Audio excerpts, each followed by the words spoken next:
Now I can hear you all. Okay.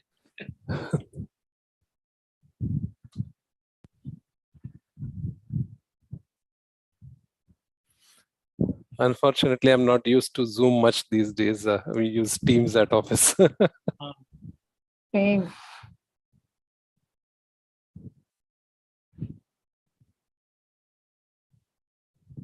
So we are only half an hour. Yeah, I just saw that message right now. So we'll have to be quick in our responses. I guess. 2 minutes, 2 minutes. Yeah.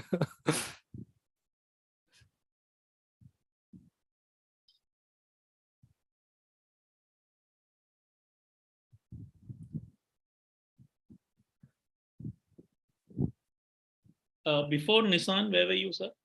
I was with the ANZ Bank, Australia and New Zealand Bank, Okay. and before that SAP. So Oh, I've done a lot of Fortune 500 companies now.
Good morning. Good morning, sir. good morning, DP Singh ji. How are you, Dr. Sir? Where are you joining us from? I'm joining from Chandigarh. Chandigarh. Okay. AWS. Fantastic. Morning, sir. How is the weather? Well, it's cloudy again, so they sort of let loose some more water from the lake, and my house is next to the lake. Oh. So, but the water gets diverted into the chores and stuff like that. Oh, okay. But it's been a pretty, I would say, demanding on a lot of citizens and on governments, which are obviously working hard to support and respond. Right.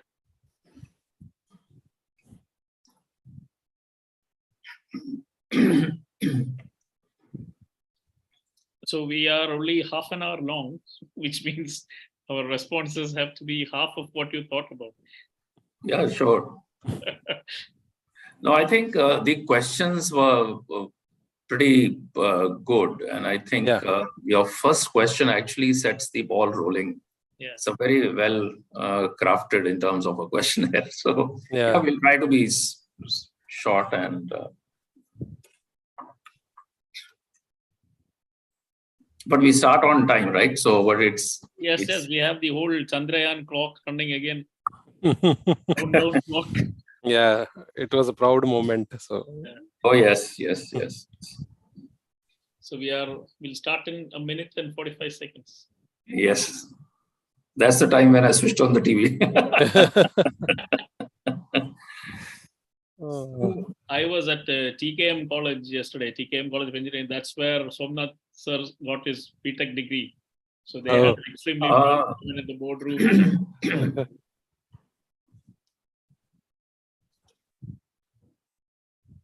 Sir, as the timer stops, we will start. Is Have it you- fine? Yeah. You check with Yes. Robin. Robin is here. Okay. Hello, Robin ji. Robin ji. Can you hear me? Yes. Kanamaya. Yes. Okay. Yes. Yeah. Now the panel is here. I'm sorry. So Shalini, Hi. you will do an introduction. Hi. Is that how it goes? Shaima will be doing an introduction. Okay.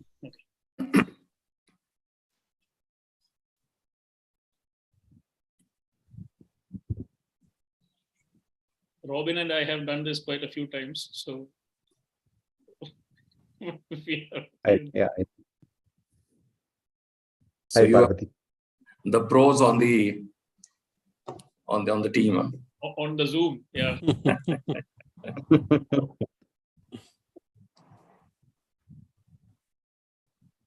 I love this. The Impact Innovation Coach as the title is very interesting.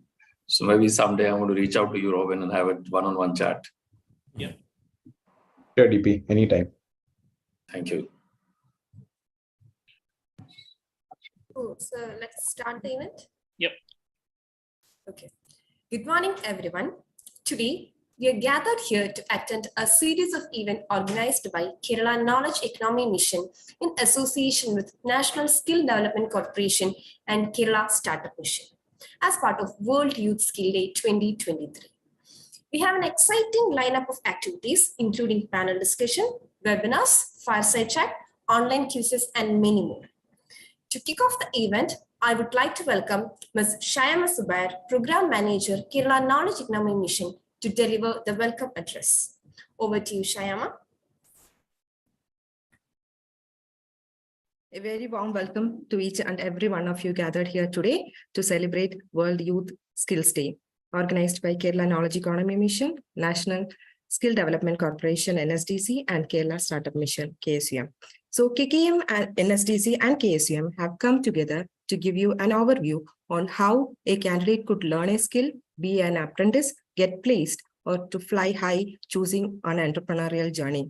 Kerala Knowledge Economy Mission is a flagship project of Government of Kerala, designed with a vision to develop Kerala into a knowledge society.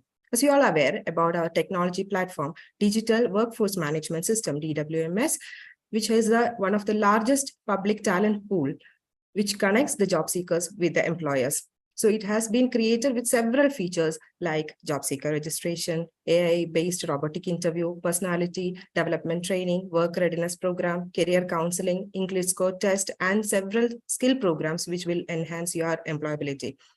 National Skill Development Corporation is a not-for-profit public limited organization established under the Ministry of Skill Development and Entrepreneurship, Government of India. Most of you are aware about the Pradhan Mantri Kaushal Vikas Yojana PMKVY and National Apprenticeship Scheme NAPS, NSDC Academy initiatives, and you know that NSDC aims to promote the skill development by catalyzing the creation of large quality-driven for-profit vocational institutions. And also KSUM is a nodal agency of Government of Kerala for promoting entrepreneurship in the state. KSUM acts as a springboard for budding entrepreneurs who wish to launch themselves into the world of technology-based careers and has helped to develop several innovative products.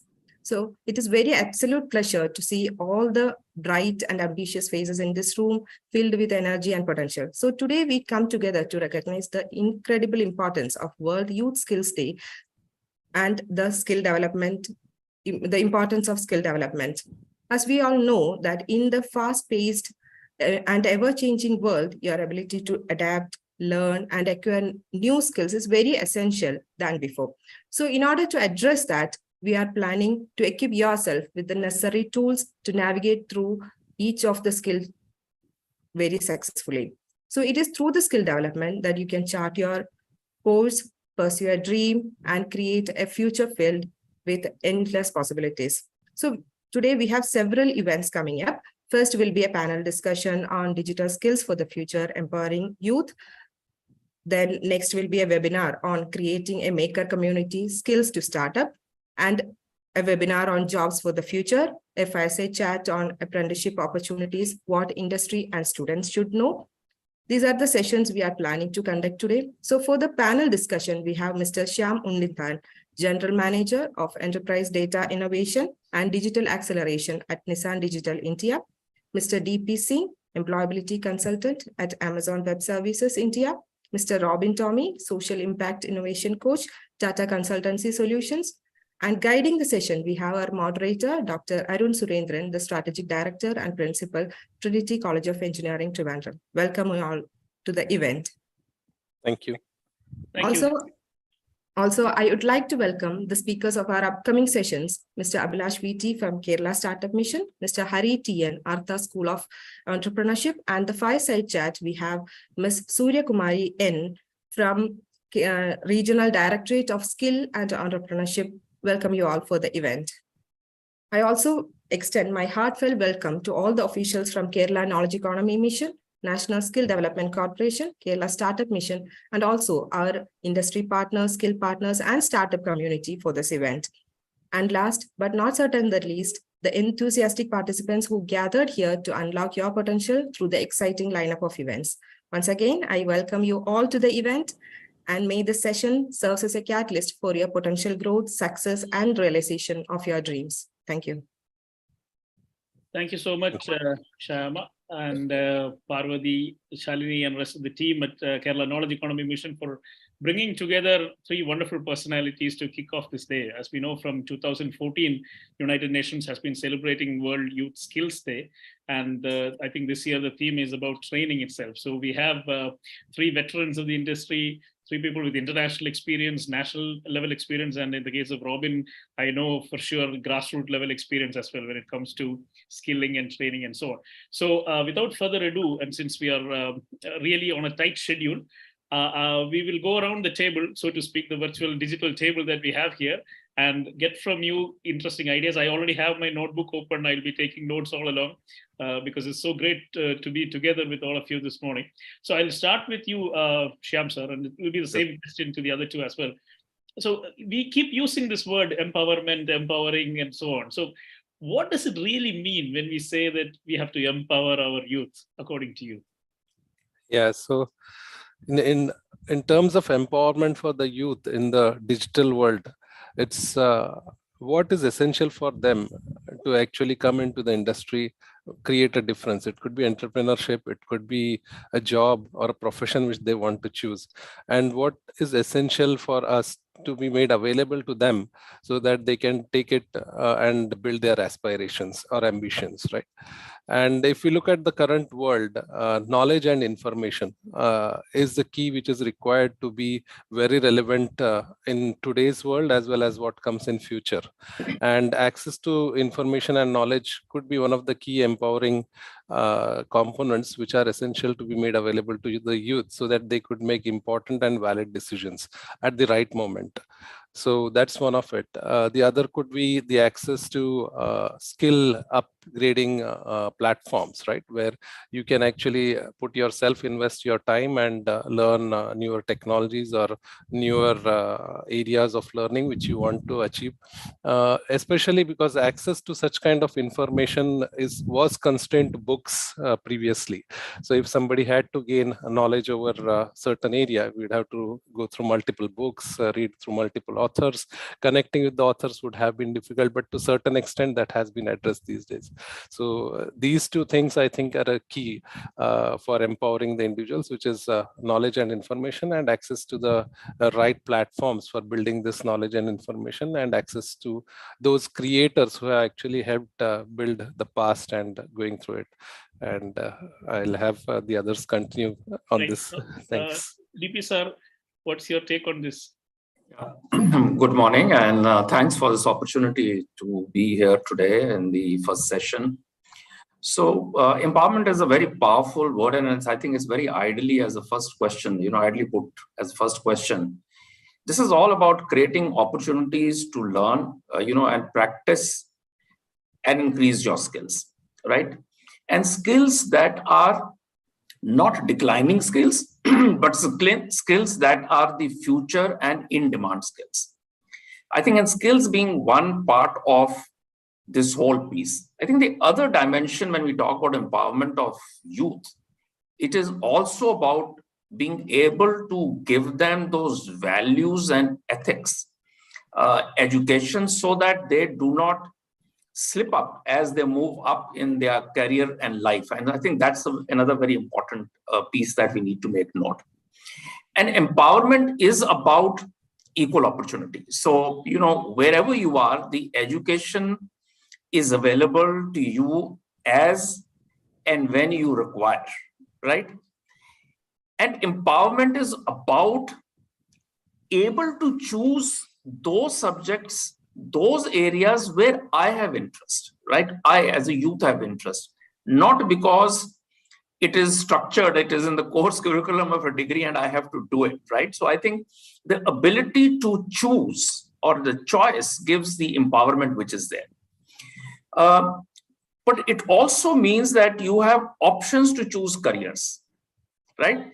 So you choose your skills, you have your good educational value and ethics, you have opportunities to learn, and then you have the opportunities to select a career of your choice. And in the event I am not getting a career of my choice, I should feel empowered and confident enough to start something on my own and be able to earn. I think those, to me, is really the empowerment. And one last piece of empowerment which I'd like to call out, and it is very, very relevant when you have a large young population, and that is they feel empowered when they are listened to, when they know that what they say and what they want, and the institutions, authorities, and social setup responds to that, they feel very empowered. So I think, to me, empowerment is a total of all these pieces. No, I think that's the nearly 4 decades of experience you have in HR coming through in terms of the listening aspect. Robin. You make me feel old now. Robin, let's hear from you. Yeah, I think after hearing to DP sir and Shyam sir, what I understand is, look, there is a very important word that's coming out, is the ethical sense that's being developed. Okay. Now, I think today's world is it's very rapidly moving, and where we see there is a huge, look, soon the COVID was a lot of digital exposure. After that, now we have started moving into the physical world, and I wanted to coin my answer based on the Society 5.0 methodology, because that's what, even from the industry perspective, that at least from the data perspective, that we are trying to go beyond the traditional education. Now, we all talk about the digital skilling. The citizens should be digital skilled. They have to have advanced skills in the artificial intelligence, data analytics, cyber security, machine learning, IoT, blah, blah, blah. I would say it's not just entering into that digital revolution. It's more of surviving that digital influx. It is also getting that transformation to get progress. Abhilash, can you please mute your Abhilash, can you please mute? The QR code scan or form maybe the organizers can mute Abhilash. File size upload Google Drive upload Google Drive link moderator, but not the admin. Robin, continue. Okay, so what I was trying to say is that, so specifically from the youth perspective, the most important aspect that we see is the critical and the ethical thinking. So when you are trying to move through the complex landscape, because today digitization has penetrated to each and every corner. So the most important part is how to navigate through that complex landscape, specifically understanding the data privacy, the digital security, the ethical, I would say, the controversies, the responsibility that each youth should take around it. Now, I also wanted to bring in the social innovators into it, the practice of social innovation, also how technology can help in creating that society, specifically a platform for creating that social change. So if you look at the overall system here, the essence of empowerment is not just only looking at the technology aspect of it, like rightly mentioned by the other panelist, how the critical thinking, how the systems thinking can be brought into, and finally, it's not our youths are not just going to be the leaders or something of tomorrow. It's also going to be the architects of the society 5.0, where they're going to be proud of with the new skills, the new knowledge that we create, and how compassionate and responsible that they envision together for a better world. I think that's the essence of creating the right meaning of empowerment. I think listening to all three of you, what I can sum up is that they should feel valued for that, and then they should feel connected as well, which is they're being listened to and their work is worth something and so on. So I'll start the next question from Robin and go the other way. Can you think of a couple of specific vital skills, digital skills that are required for the youth? So if you look at, I don't want to go into the world of just saying that artificial intelligence, cybersecurity kind of and all. So what I feel more today, because most of them started understanding there's a huge penetration that's happening in the society about AI, because we have been seeing the chat GPTs, we have been seeing the mid-journey, stable diffusions conquering here and there, and we are all getting exposed to this thing, and we are getting confused also what is happening.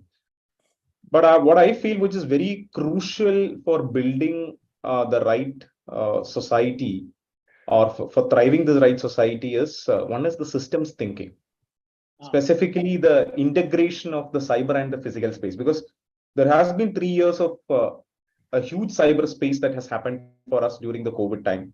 We are now getting exposed to the physical space. Now there is some kind of an integration that has to happen between these, because we are seeing certain companies getting lost in this journey. Like example I can quote here is the Byju's. What we have to see is what is the holistic view of systems and systems, and understand how these different components would interact. I think so. Systems thinking is really important, and people should have, or I would say all the individuals, youth, everyone should start understanding that complex interaction and create solutions regarding that. Second part of it, so especially in the digital and physical space that we see, is the user experience, or I would call it as the human-centered design and innovation. Because we know today, earlier at least, we just build products, we do projects in the in our final year BTechs or any course that we take, just for the sake of getting some points, or just to make sure that we pass this capstone phase. But what I feel is now we have to start aligning our thought process more towards a human-centered design for solutions. And that has to get inculcated into the culture, specifically when you start designing your product, your service, your planning, urban planning, or anything that comes around. And finally, I would say, yes, technology, because the data science, the artificial intelligence, cybersecurity, whatever you see today in the world, because they are all crucial. They have also all started penetrating. You cannot be away saying that, hey, I'm not going to learn this. It means that you're losing something that is yet to come in I was reading the update by the Institute of Future, saying that 85% of the jobs that will exist tomorrow is going to be yet to be invented. So you have to make sure that you run the world. Yep. DP sir. Oh, okay. I thought you were going the other way. You're always in the middle, whichever way you go. Okay. No, thanks. So I think, as would have been expected, Mr. Robin is, comes with different perspective as he talks about it. But if I was to talk about the vital digital skills, right, I think let me talk first about the cloud skills, right? And the way the cloud skills have grown, it's like a horizontal across industry, right? So you talk about any organization of any size, a startup or a large corporation or a government institution, or everybody is getting into the cloud, right? So, and the NASSCOM actually says that, we have currently about 650,000 cloud professionals, but maybe by 2025, you'll have a shortfall of 800,000 cloud professionals. Now, this is one of the most growth technologies, if I can say, on which a lot of other solutions have to be, have to come onto the cloud infrastructure. Now, Gartner talks about that, which says that their Gartner study says that the biggest inhibitor to cloud adoption is the availability of talent. So this is the most important skill that will be required. And, there was a study sponsored by AWS, which was undertaken by Gallup. And it talks about that it's in India itself, there's about 83% of the enterprises are finding challenge getting the right technical skills, right? And I was reading an article written by somebody, it was in the newspaper, and he says, technology is not actually taking your jobs away, but somebody who knows the latest technology is taking your job away, right? So I think the skills which are required, one is the cloud skills, which are very, very important. And under cloud skills, there are various further verticals that one can talk about, be it the security, then of course machine learning, data analytics, developers, solutions architects, all those things are there. But coming up on the scene now is what we're talking about, generative AI, right? We're talking about quantum computing.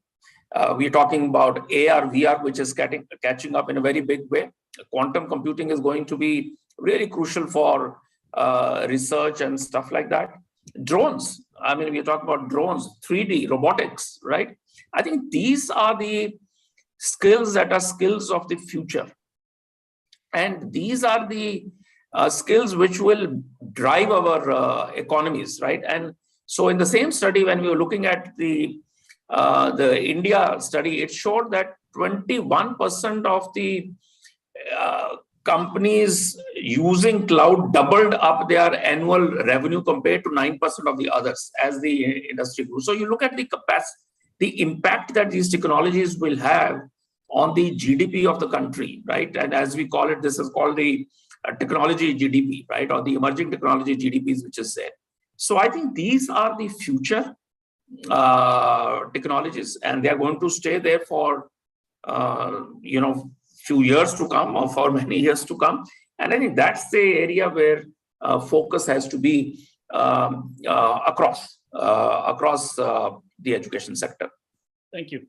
I think cloud is almost like the new paper. Everybody, every office, everywhere it'll be needed. Yeah, it's a horizontal. In fact, in one of the meetings with the vice chancellors, the whole discussion was that today technology, whether you call it AI, artificial intelligence, whatever you call it, machine learning, is not to computer sciences. It is whether it is a civil engineering, mechanical engineering, automobile engineering, electronics, wherever you call it, it is there. So how do we make sure that they run horizontally and people are trained on it?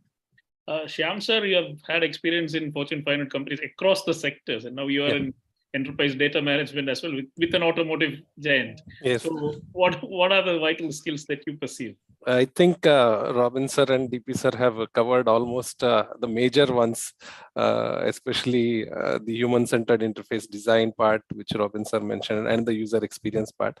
And DP sir talking about the cloud, a very relevant business he represents, is a prominent player in this field, and they have presented the information. And these are right facts, what DP sir mentioned, and the challenges we face within our organization as well on these skills.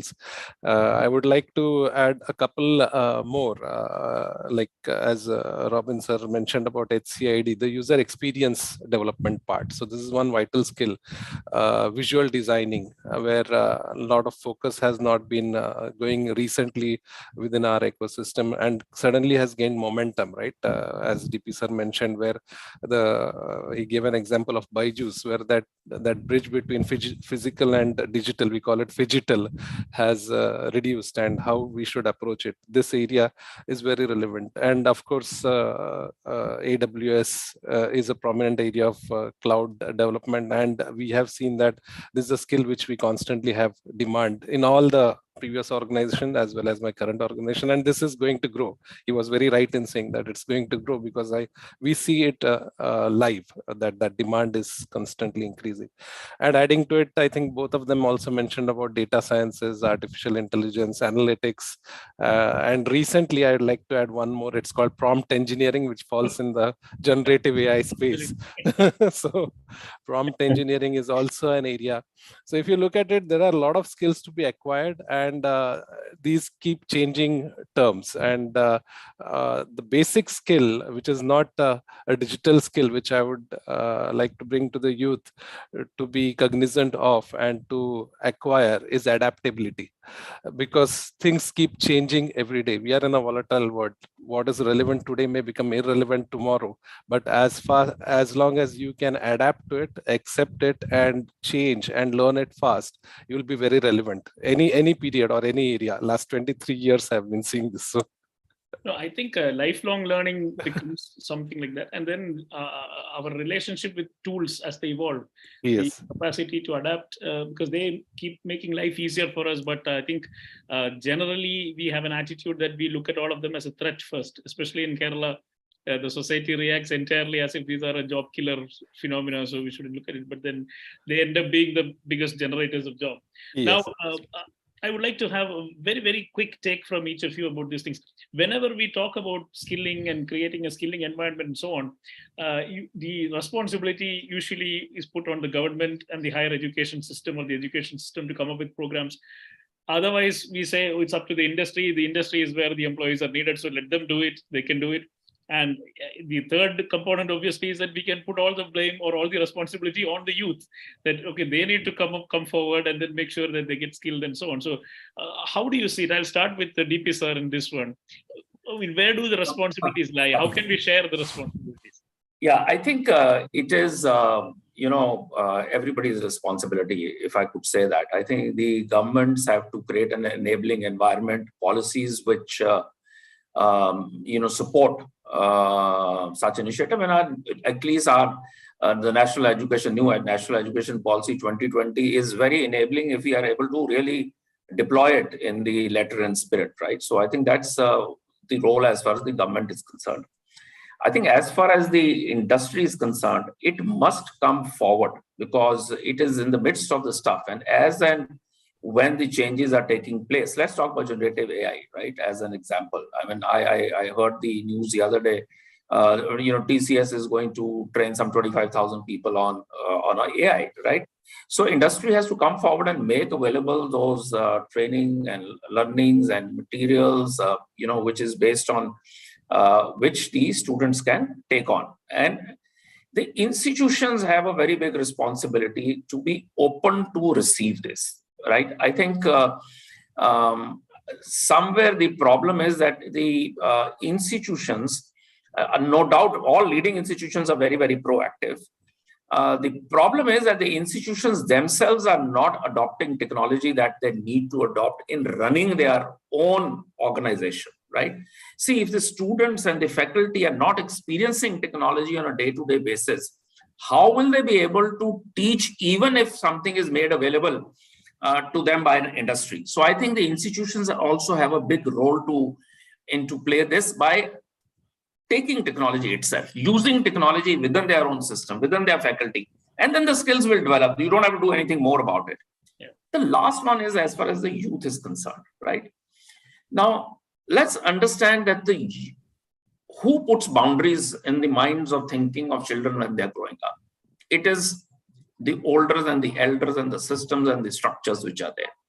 I think we need to start seeding in few things at the school level. We talked about critical thinking, some of those dimensions, and creating what is called a developing their learning quotient. I think we have to allow children to have that mindset to move away from rote learning to learning through curiosity and feel and touch, and then as they move from that comb-like structure of education and learning, they need to move up into T type of structure where they can go deep into the area of their passion or something like that. I think that's one part which is very, very important when it comes down to structures. Now, related to this is one more piece I will talk about, and this is about if you just look at the universities, colleges, etc., the laboratories are closed at 6 p.m. other than the leading top institutions or top government organizations. How can we create an environment where there are virtual labs and hands-on experience when children can tinker or in the higher education? Now, those are the kind of structures and those are the kind of pieces that will have to be there. It's everybody's responsibility. Not one person cannot do it, and only individual wanting to do cannot, only government wanting to cannot. It's all the stakeholders have to come into play. I think we should probably think about something along the line of the Kerala Library Network that we created in the 1960s and 70s, probably an innovation lab network or something that's needed where everybody can go to 24/7. Robin, as a person who works with different sects of people, what's your take on this? The responsibilities. Yeah, so I think if you look at what Gartner has been saying at least in the last two major outbreaks that they have been trying to put across, organizations that are trying to integrate consumers' perspective on the workspace digital dexterity can have double the workplace performance, or I would say the workforce performance. And if you look at that now, you look at the different parts of it. Now, how can you do that? Now, if you look at the youth perspective, what I feel is one is the growth mindset, like I believe already Shyam sir and DP sir was mentioning about it. And the second most important aspect of it is the adaptability, so that they can get the invaluable information and try to face the rapid technology advancements. So I think that's what youth has to be. They should be open to acquiring new skills. They should be adaptable. They should have a growth mindset.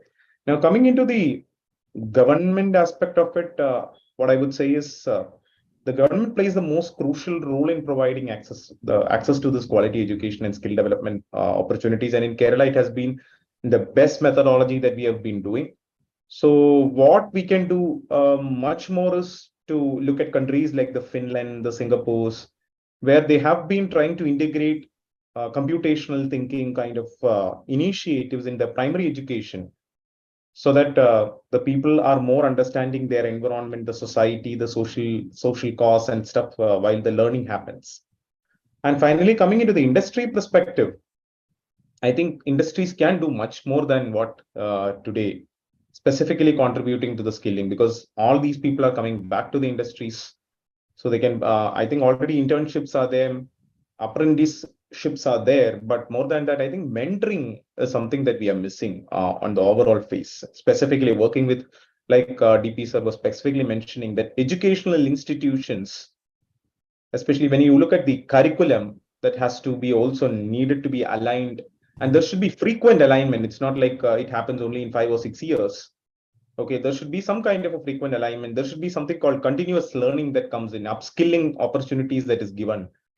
So somewhere I think we should, it's not only the spoon feeding or the theoretical knowledge that the youth should consume. There should be some kind of path-breaking stuff that should happen where industries also contribute to the skilling from the day one they are with the educational institution. I think there should be a combined public-private partnership that should happen here. Shyam sir. Yeah, thanks, Arun sir. Yeah, DP sir and Robin are very right on their take on this one, and this is my experience also personally. I work with a lot of freshers and interns. This responsibility is shared with each of the entity, the youth themselves, the organization, which is the industry, and the government as well, when it comes to education and how it has to be imparted. If you look at our educational system, it's very kind of bookish. We actually put them into a kind of structure wherein we have them run only through that structure. They don't look left, right, and we align it that way. And once they come into the industry, they expect that direction should be there, wherein they are directed to to solve a problem in a particular way. But that's not how the world actually works, right? So you see a problem, you have your take on it, you try to solve it. So this kind of mindset has also to be built with the youth as they go through the educational system. And somewhere when they start graduating, this should start, the old structures should start dissolving, and they should start focusing, trying to be a little independent and so on and so forth. So by the 4th year or 5th year, whenever they finish their education in the graduation or post-graduation phase, they are adept with understanding that I can run freely with things. I don't have to rely too much on individuals or things. And thanks to a lot of industries like AWS and a lot of others in this space, right? They provide a lot of free tools which you can access easily. It's available to the youth. So it's no more that you have to pay something to get things done. A lot of free tools are available which you can use to build your knowledge or gain your knowledge and try out things. Thanks to government, like Kerala governments, these initiatives where they provide us Industry Connect and also other industry connects, right? Where the youth can actually interact with those who are doing these kind of activities in and out for industries and organizations. So that collective learning is a huge learning they can actually take and run with. So I think everybody is doing their part, and if the youth actually utilize all these facilities which are available, they should be definitely able to build on their aspirations and come out well in life. I think we'll take 3 more minutes to wind up, and with one last question. Tell that. What? I was about to tell that. Yeah, we'll just have to, quickly again. We'll start with Shyam sir, and then others also. Please chip in on. Can you share probably the best model of skilling that you have seen, you have come across, of a skilling ecosystem or a skilling model? Yeah, so personally, I have had industry connects with students in various states, and that helps, wherein the students' understanding about how technology is being used in organizations is matured to a certain extent, because what they do in academics is not what is done in the industry when we build enterprise grade solutions, right? Of course, conferences where we invite participants from schools and colleges to see what are the newer technological uptrends, which they don't do in academics, right? That gives them an exposure on newer technologies. And hackathons, which actually they experience tools by building things, so that it's a long thing which is remembered and kept in mind, and they can use it in the skills. So. DP sir. I think aptly summed up by Mr. Shyam. I think, see, one is, of course, there has to be personalized learning opportunities for the youth, right? Which is mostly comes in a digital form. And this is, and learning at your own pace. This needs to be clubbed with opportunities where you have virtual labs and consoles where you can practice, you know, and up to obviously within a certain framework at certain hours of work that you can do. But I totally agree with this piece of mentoring, which is very, very important. And, you know, internships. Now we are having more and more virtual internships. So AICTE, for example, is driving virtual internships, right? And there are people who do it because those internships are actually on the labs and people are working and students are gaining experience onto it. So I think we need to recognize those kind of stuff more and more. So that will be a very, very integrated play, which is there. And I think the apprenticeship in, you know, has more successful in the manufacturing side I have seen, you know, and I think I'd like to go beyond the technology sector and talk about some of the pieces there. And, you know, you could also have statewide learning centers. So for example, let me say DGT. So we have recently, you know, been talking to DGT, and surprisingly enough, you know, at the ITI level, and if you actually look at it and go there, you find that they have those concept of NIS, the National Institute of Special, which is there. Polytechnics, Karnataka government is sort of, and we're talking to them of integrating some of the things right in the polytechnics, right? So if you really want to transform the country and take it to you know, to a different level globally as a leader, then all these segments of have to be sort of touched and infused and need to acquire that skill and knowledge, have an opportunity to acquire that level of skill and knowledge. So ITS could be different, a polytechnic could be different, a higher education would be different. And I think industry has to come up with those kind of solutions for the institutions. And institutions need to be open to take those, right? Government, I think, is by and large fairly flexible. I mean, NSTC is doing a wonderful job, and they are thinking of taking on skills which can, which can be where students can be placed globally. So I think there's lots happening. Robinji. Yeah, I think there are very good models that has come out in Shyam sir's as well as DP sir's discussion.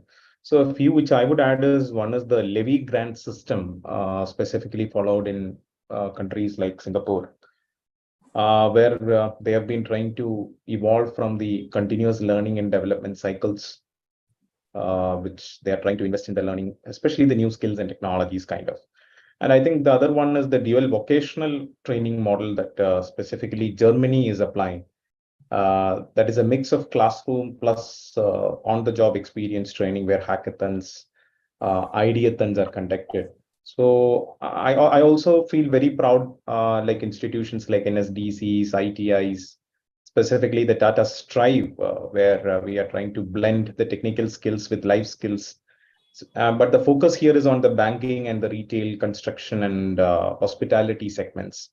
And also the Infosys having a global education center model, where they go into the grassroots level for the digital literacy programs, Atal Innovation Mission program, and especially Kerala looking at it, the SAPs, the CASE, the IIIC, the TBI, and the Infosys Campus Connect programs that is there. I think they are all one or the other doing a great impact in those segments. And we have to learn from the best practices and see what is the pros and the cons, and try to implement or scale, institutionalize some of these methodologies. So I think, Parvati, with that, we can wind up and hand over. Having a question in the Q&A session. Okay. Q&A, yes. In this era of AI, we can also replacing various skill jobs. So to keep up with the job market, is there any skills that can be acquired to be at the top of the competition? I think BP Singh sir has already taken up it. So yeah, I think I would say first is your own learning quotient, right? So we as human beings have been learning all through, right? It depends on what is your appetite for learning. Today, if at any level, this is not a problem, right? Whether we use WhatsApp, which is also run on cloud, or whatever it is there, and people have been acquiring skills, right? So it's just that you need to structure them the way they acquire and make them sensitive to the pitfalls of not being conscious of how to use the skills, which is where the privacy, the security, and other pieces come in. But if there is one thing that I would like a message to be given, is that is please develop your learning quotient, right? And each one has that. It's a question of developing and focusing on it, right? Reading is a very, very important thing. By the way, I mean, India is the only, perhaps, one of the most forward nations where the print media is still growing, right? Not coming down. So people are developing the habit of reading. I think that's what is needed.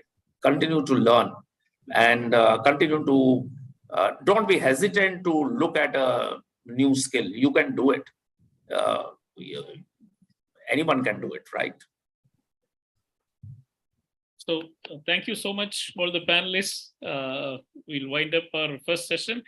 Wishing everybody all the best in the future with acquiring skills. And thank you so much, experts, for spending a Saturday morning with us to celebrate the World Youth Skills Day. Over to Parvati. Thank you. Thank you, Dr. Arun. That's the good moderation. Thank you. Thank you. Wonderful, wonderful. Thank you. Dr. Arun Surendran, our moderator, for skillfully guiding the conversation and keeping the discussion on track. And once again, thank you to our panelists for your valuable insights and engaging discussion.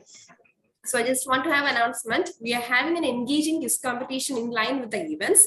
And the best part is that we are having fantastic prizes awaiting for the winners. So to all the participants, please keep yourself engaged in the event and stand a chance to win the amazing reward.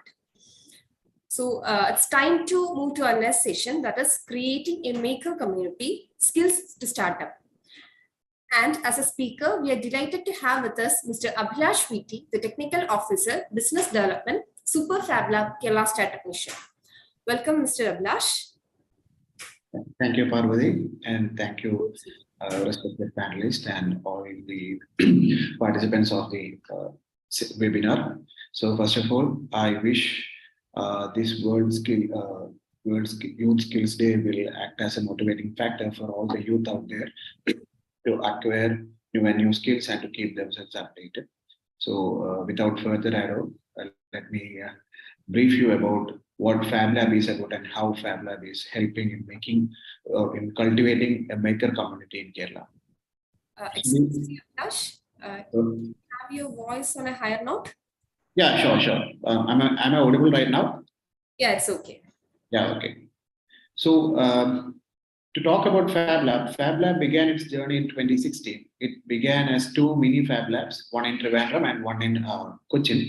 And after that, we set up this Super Fab Lab in Cochin in 2020. So the whole concept of Fab Lab is to create an ecosystem and a facility wherein people can come and tinker with their ideas and create their own products and actualize their own designs. So the concept of Fab Lab was conceived by Professor Neil Gershenfield of MIT. And this concept envisions a future wherein people will start looking for, or people will start to make their own things rather than going for usual run-of-the-mill products. So in order to have such a future, or in order to have such an ecosystem or such an industrial space, we need facilities wherein such a drive could be handled, and that facility is what Fab Lab is. So the first Fab Lab was obviously built in MIT, and the Super Fab Lab Cochin is a second such facility to exist outside MIT.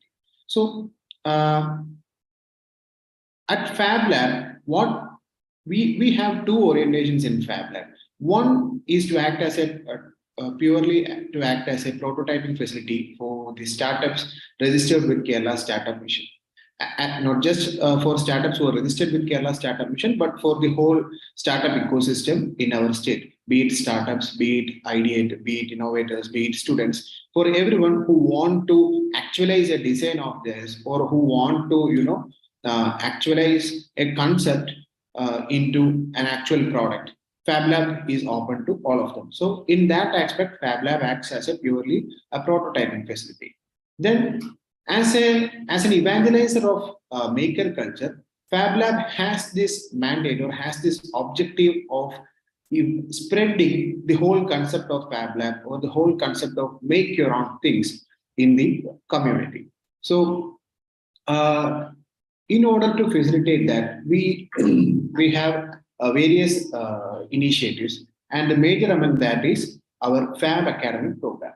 So Fab Academy is a 6-month diploma program which is conducted under the aegis of Global Fab Foundation, and this is a distributed program. I mean, across the globe, Fab Labs who take up this program are connected through this Global Fab Foundation, and each year in the month of January, we begin the Fab Academy program, and it will be wound up by July of that year.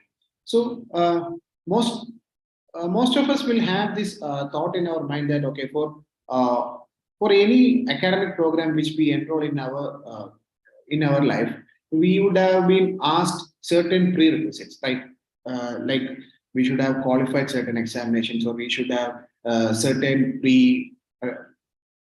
pre-qualifying skills or pre-qualifying degrees. But the most beautiful thing about Fab Academy is that the only prerequisite or the only skill which you need to have in order to do this program is basic computer operating knowledge. And the other prerequisite is your aptitude. So if you're someone who is interested in digital fabrication, or who is interested in making your own things, so then who is interested in 3D designing, then Fab Academy is for you. So once you enroll for Fab Academy, you will be taken through a rigorous 6-month training program. So when I say rigorous, you will feel that it's a very packed schedule, it's a very packed syllabus with lots of things crammed into it. Nothing like that. In Fab Academy program, at each node, that is for students from Kerala, Super Fab Lab Cochin is one node. So in each node, there will be an instructor. So our instructor is Mr. Georgian, who is our technical officer. So he will guide the students through the entire program. And in each week, there will be an online contact class by Professor Neil Gershenfield from MIT itself. And in each of these classes, Professor Neil will talk to the students about various technologies on digital fabrication. So before I go further into Fab Academy, I will have to tell you that Fab Labs focus on digital fabrication. It's as I told you earlier, it's a prototyping and fabrication facility. And rather than following conventional fabrication methods, we follow digital fabrication methods like additive manufacturing, etc. So during this Fab Academy program,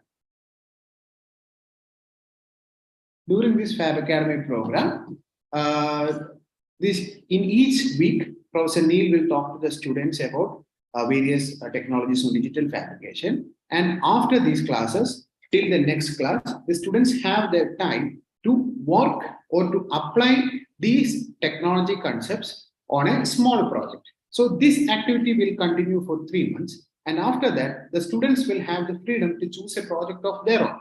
Neither Professor Neil nor the local instructor will tell the student to choose will help the student or will instruct the student in the kind of projects which they should choose. It is totally up to the student. So the student can choose a project of their own.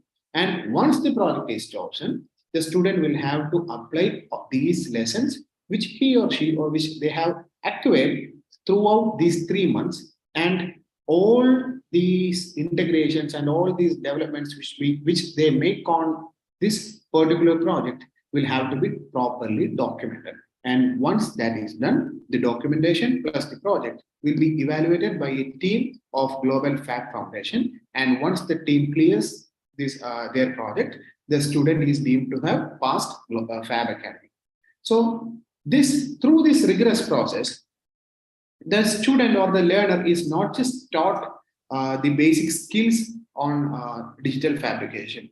What this program imparts to a student is an holistic perspective on how to approach product development, on how to conceive a project, on how to carry forward the different life cycles of a project. So a total holistic perspective will be given to the learner through this program. So this is one enabling program which we do over here, through which we intend to make a spin-off effect on the community, because Fab Labs,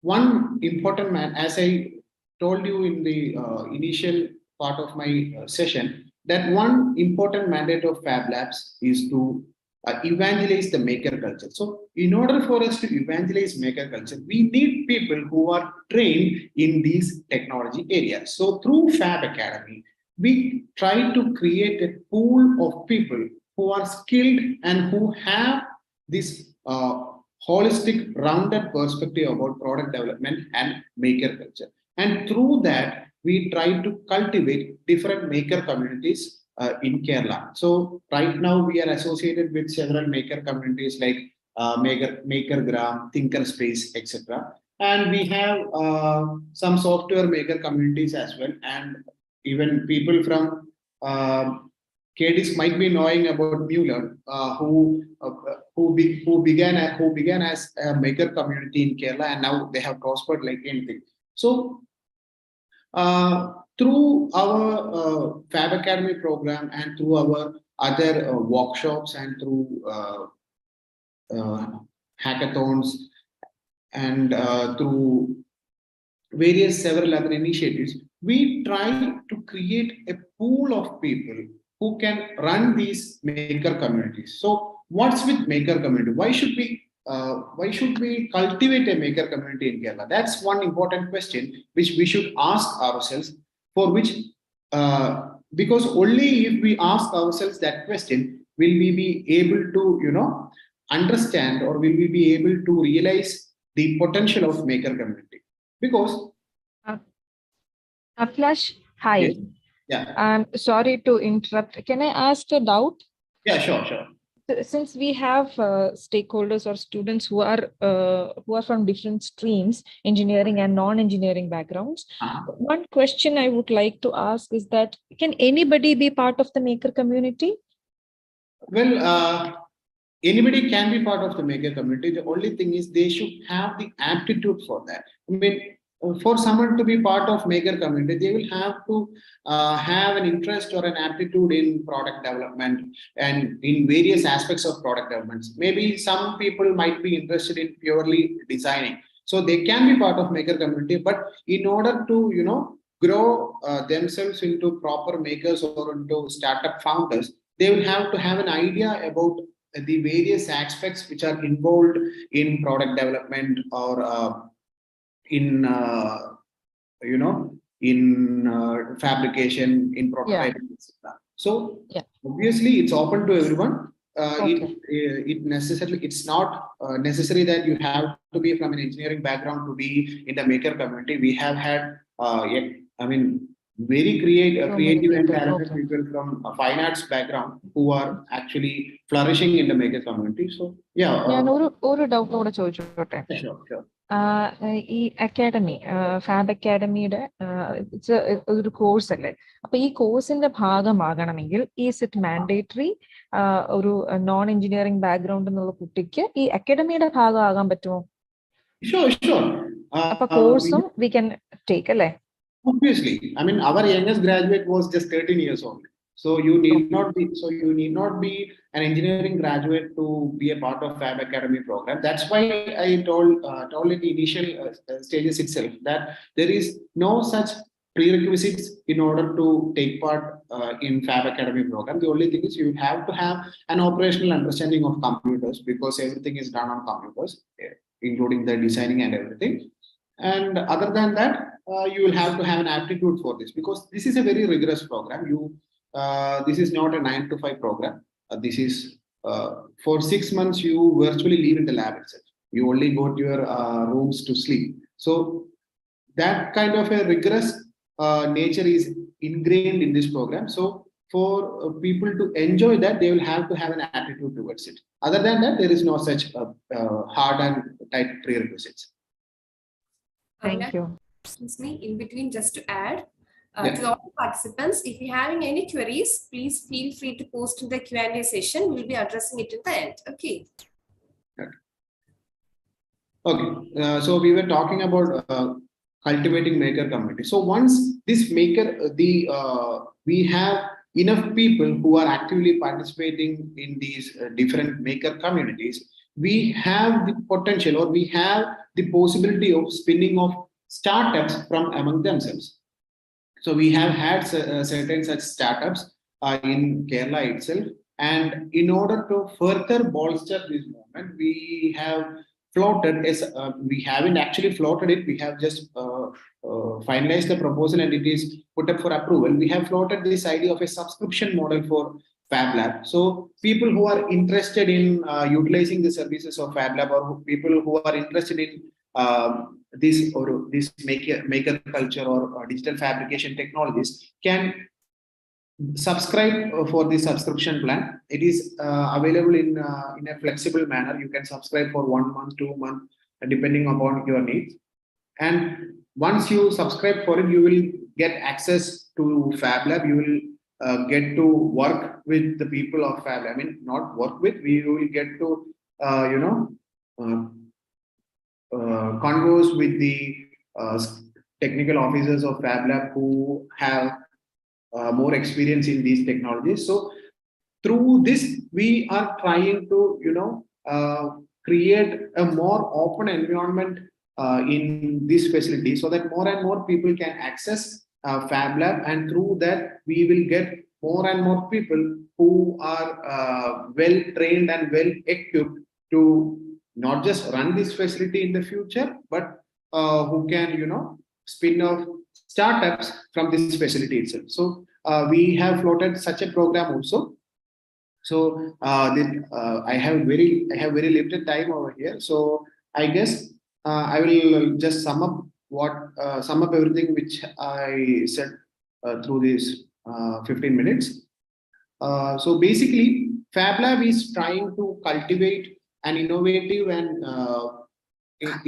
culture and ecosystem in our society, wherein people can tinker with their ideas and people are encouraged to tinker with their ideas to develop novel products through which we try to spin off hardware startups from our state. So this is what we are trying to implement through Fab Labs. So I guess I will stop my session right now, and if there are any questions, I can take them. Some questions in the Q&A. Sure. So the question is, will the product testing, developing and integration be done on physical hardware or just simulations? The product testing, developing and integration can be done on physical hardware itself, but not all testing can be done here. We have certain limitations on testing equipments, but development and integration can be done on physical hardware itself. Okay. We also have another question from Vaishak Murali. How do we apply for this course? Is there a course fee? Yeah. So the application for Fab Academy will be opened from mid-September of every year. And yes, there is a course fee for this program. Each year, Global Fab Foundation grants certain number of scholarships to each node. By node, I mean each Fab Lab who conducts this program. So this is a global program. So Fab Labs from across the globe conducts this program. So Kerala is one node. So each year, Global Fab Foundation grants n number of scholarships to each node. So for students who gets this global scholarship, they can study this program for $1,000. For others, it's $5,000. So normally, these students who get the global scholarship, that is, those students can study this course for $1,000, out of which $500 is the fees of Global Fab Foundation, and $500 goes to Kerala Startup Mission. Okay, I hope there is no other questions. So heartfelt thanks to Abhilash for being part of this event and sharing your valuable knowledge. We greatly appreciate your commitment in bringing up the thriving maker community and empowering people to transform their skills to a successful startup. Thank you so much, Abhilash. Thank you. Thank you, Parvati, and thank you, everyone. Okay, now let's all get ready for a thrilling and engaging session that will challenge your wits and reward your expertise. The online quiz. Our online quiz segment promised to be both fun and informative. And for today, we are having a quiz master from Startup Space, Mr. Nasif. Nasif, over to you. Thank you, Parvati. Good afternoon, everyone. I will share my screen, then you'll get an give me a minute. One second.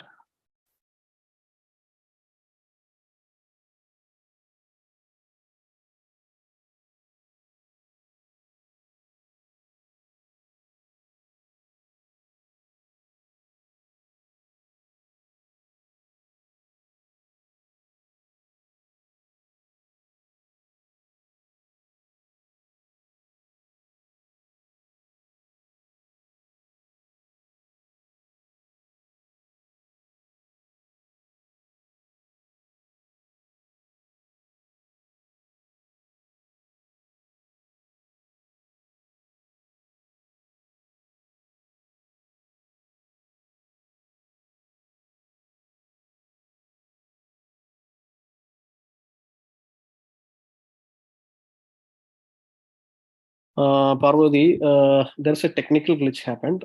Give me a minute, so I'll share the screen. Okay, no issues.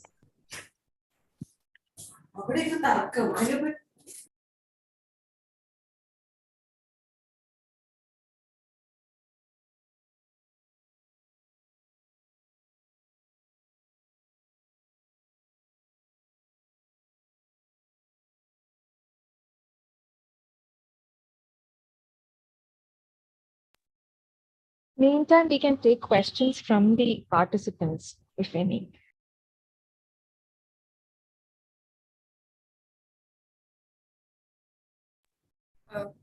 To all the participants from all the sessions completed, if you're having any queries or questions, please feel free to put in the chat box or in the Q&A session.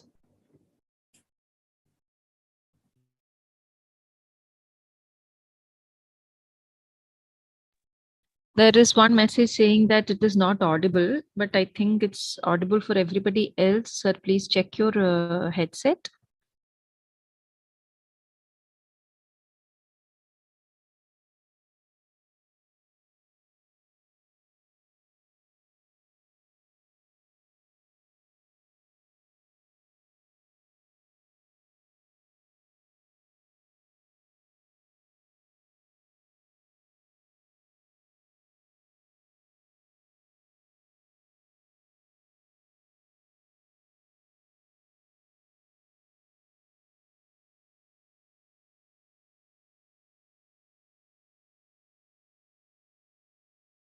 After this quiz, we'll be having two wonderful sessions by Mr. Hari TN and about the jobs for future. And after that, we'll have Ms. Surya Kumari from RDSD and Mr. Anup P from KKEM having a fireside chat on the topic apprenticeship opportunities, what industry and students should know. So we would like you to be an active participant in these two sessions. Thank you. It's ready. Can we start? Yes, please. I hope everyone can see the screen. Hello. Hello. Yeah. So every participants, you need to scan this QR code, or like you can join through this link conf.me. So I'm putting in the chat box. Yeah. So you can open this link, or like you can scan this QR code. Requesting all the participants to either scan the QR code or click on the link and join for the quiz. So once you join that window, you can enter the code 420597. This is the code you need to enter. This is the quiz code. So everyone need to like enter the quiz code, and you need to write your name. So in the right of there is a dialog box. You can see the whole participants list in the leaderboard. It will display. So right now there are 6 participants who joined for this quiz. So we are waiting for all 80 participants need to join. You can join through the link which I shared in the chat box, or you can scan this QR code, whichever is possible. Then you need to write this, enter this quiz code 420597. Every participant try to join. So we are waiting for more participants to join. Right now, 19 participants joined. 20. So I can start if at least 40 participants are joining. 21, please hurry up.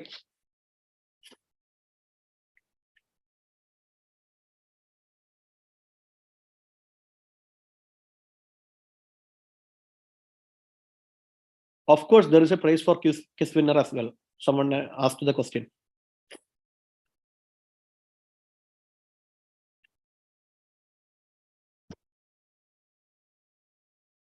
Those who joined likely, you can go to the chat box. There is a link. I can put the link again.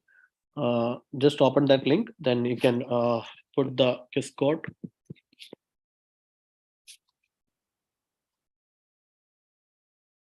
(420,597). That's the quiz code you need to enter. 28 participants joined right now. So we are waiting for more people to join. This is a very interesting quiz. Like it's like you need to just choose a right answer. This is like an optional quiz. You don't need to put the answer. You don't need to write the answer.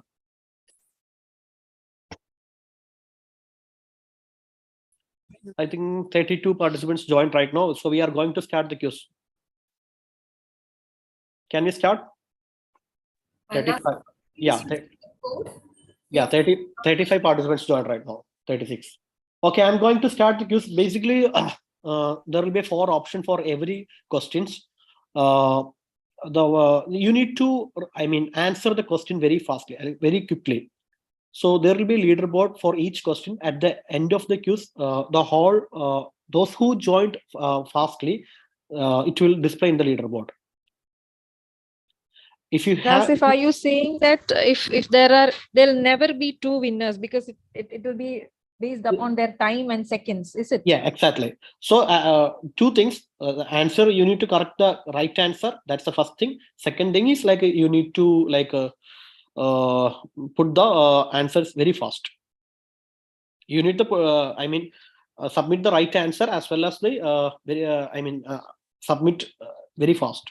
Okay, so we are going to start. The first question will be in 3 seconds. You can see the window. 43 participants joined. So what is the official theme for World Youth Skill Day? There are 4 options.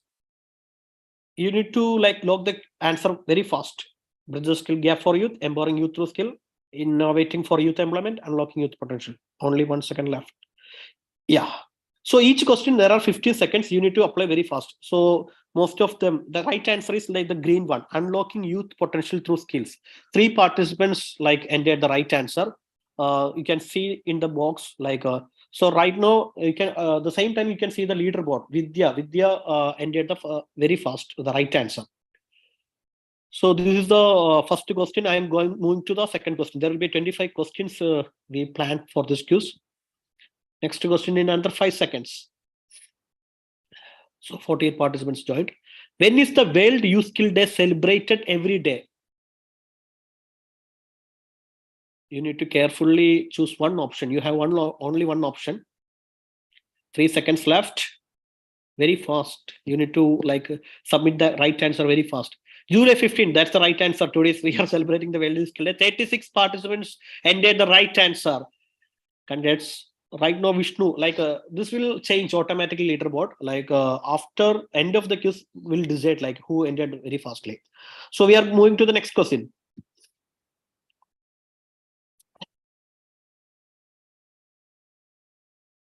Which United Nations agency is responsible for observing World Youth Skill Day? There are 4 international, organizations we listed here. Which is the responsible organization? Observing World Youth Skill Day.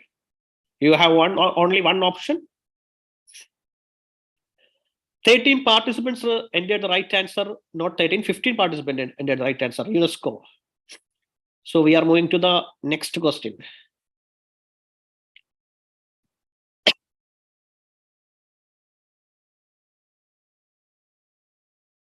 How many young people worldwide are estimated to be unemployed or underemployed? So there are 4 options: 50 million, 100 million, 200 million, 500 million. You have only one option to put the right answer. So right answer is 200 million. 30 participants entered the right answer. So we are moving to the next question.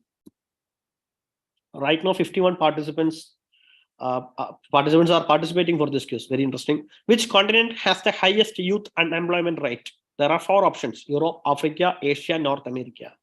You need to carefully listen to options.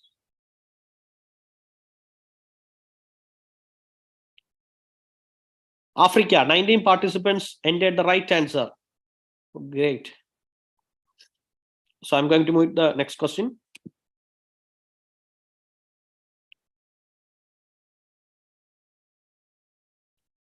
Which sector is expected to create a significant job opportunities for youth in coming years? Coming years, which sector is creating the most significant job opportunities, whether it's agriculture, manufacturing, retail, mining, in this sector?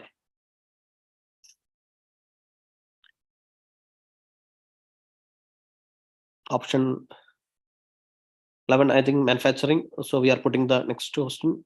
I think manufacturing is the right answer.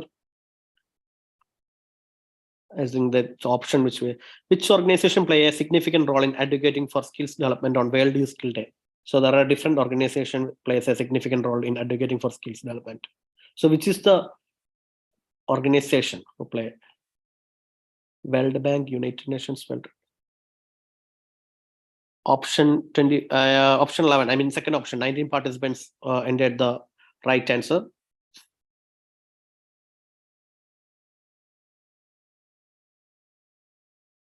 Which country has the highest youth population in the world? Which country has the highest? There are 4 options for countries which we listed.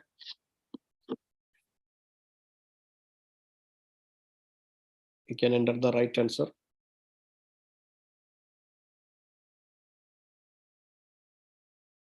Second option, like that's the right answer. 11 participants entered. We are moving to the next question.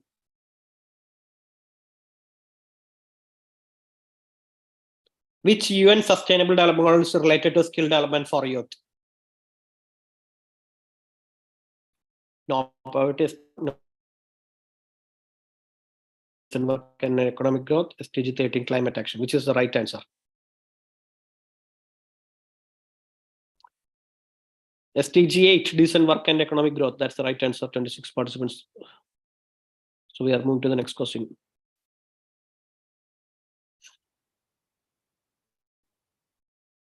Which country has the highest youth unemployment rate?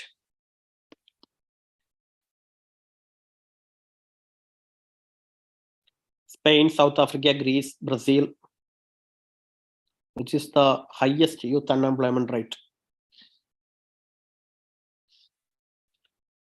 The third option is the right answer. I'm going to move to the next question. So there is a platform. Which country has a national apprenticeship system that is considered a success in promoting youth skill development? Germany, US, China, Australia. Which is the right answer for the youth skill development promoting?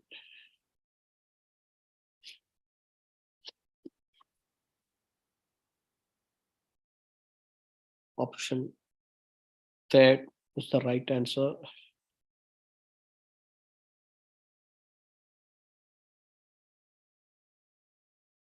Which global initiative to ensure that all young people have access to quality education and skill training? So there are 4 options: Global Youth Skill Initiative, Education for All Initiative, Skill for All Initiative, Youth 2030 Initiative.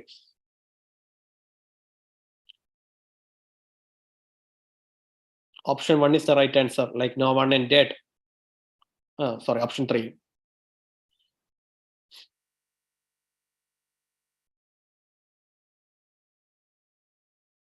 Which skill is particularly important for youth engaging in social entrepreneurship? You need to listen the question carefully. Which skill is particularly youth engaging in the social entrepreneurship sector?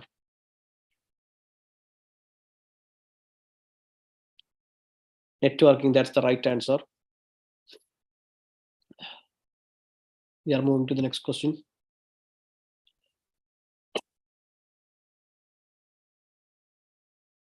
Which country has highest youth literacy rate?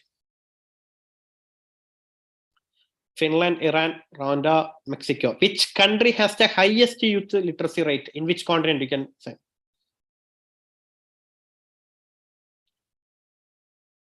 Finland is the right answer.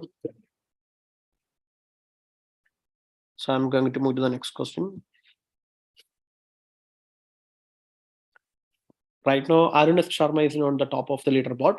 Who declared the World Youth Skill Day? So there are 4 like international organizations. Which organization who declared the Youth Skill Day? UN, United Nations Organization, UN General Assembly, UN General.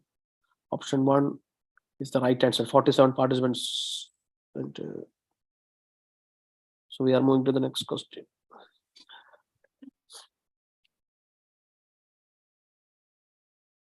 When did World Youth Day start?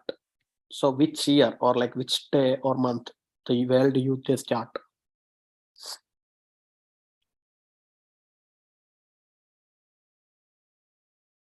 There are 4 options. You need to put one answer. I think option 1, 1984. That's the answer. So we are moving to the next question.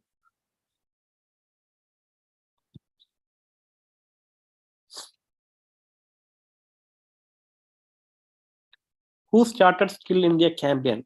there are 4 different prime ministers. Like which prime minister who started the Skill India campaign after independence? Like you can, which prime minister started the Skill India campaign? Narendra Modi is the right answer. I don't know. No one put like everyone like put Nehru and Indira Gandhi and all. Narendra Modi started the Skill India campaign. We are moving to the next question. I think there are 39 participants who put the right answer. Actually, it changes. Sorry, 26 participants. Okay, we are moving to the next question. Those who like submitted lately, that's why it is getting delayed. That who is the first brand ambassador of Skill India? There are 4 sports person. Who is the first brand ambassador of Skill India? You can submit one answer.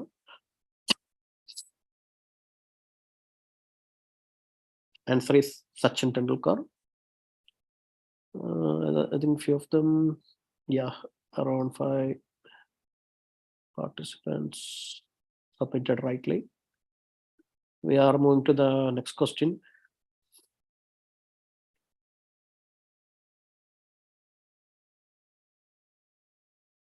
Which government nodal agency to implement technology entrepreneurship in Kerala? There are 4 different agencies like Kerala State Industrial Development Corporation, Kerala Startup Mission, KDISC, and Kerala Knowledge Economy Mission.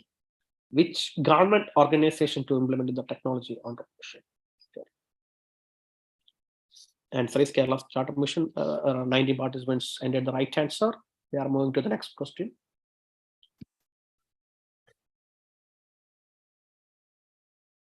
You can see the leaderboard, who is first and all.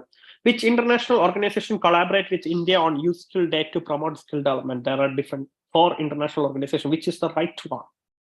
To collaborate with India on Youth Skill Day to promote skill development. You need to carefully listen to the question. Yeah. You can see there are 30 participants right and get the right answer.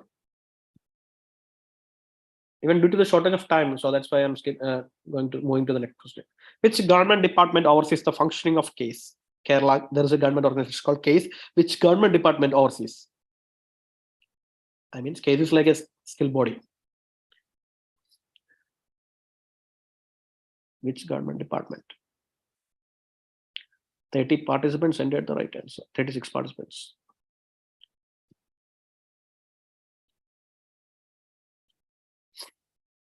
And the second question, what is the primary objective of Kerala Academy for Skill Excellence? CASE. Promote tourism in Kerala, enhance vocational training in Kerala, conduct research in agriculture practice, provide healthcare service in rural areas. Which one is the correct answer?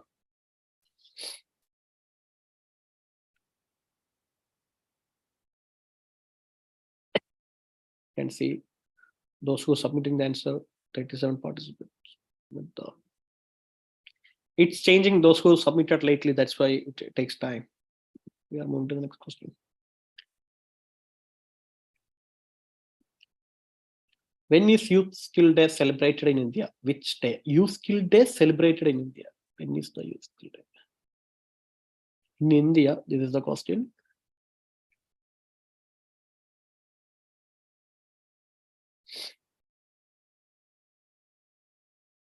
In 47 participants entered the right answer.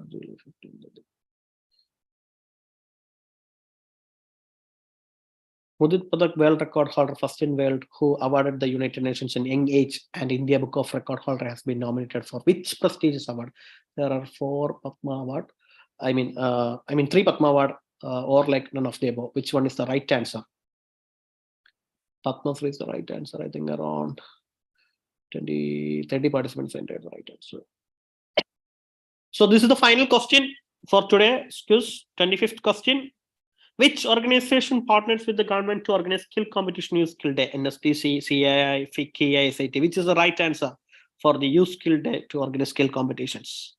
I mean national organization. You have 1 second left.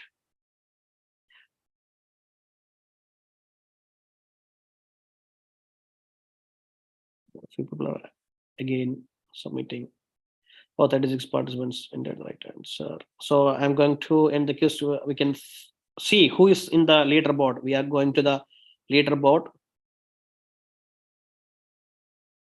Arunesh Sharma, he entered the 18 answers rightly out of 25.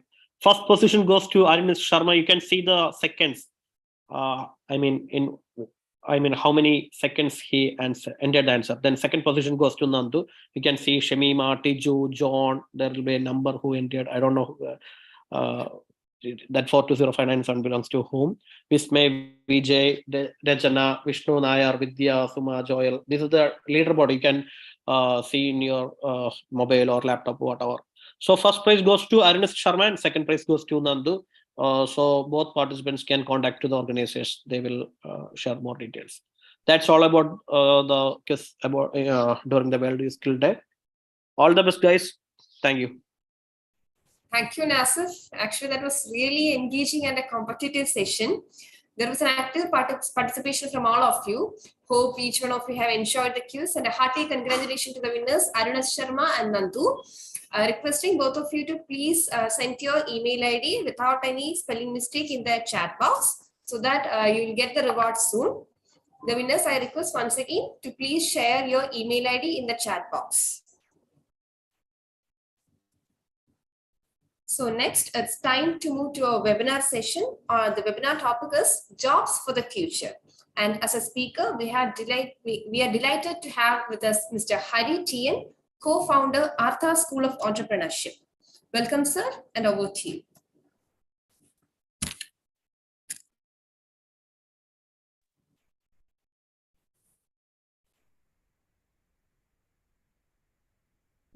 Can you hear me, please?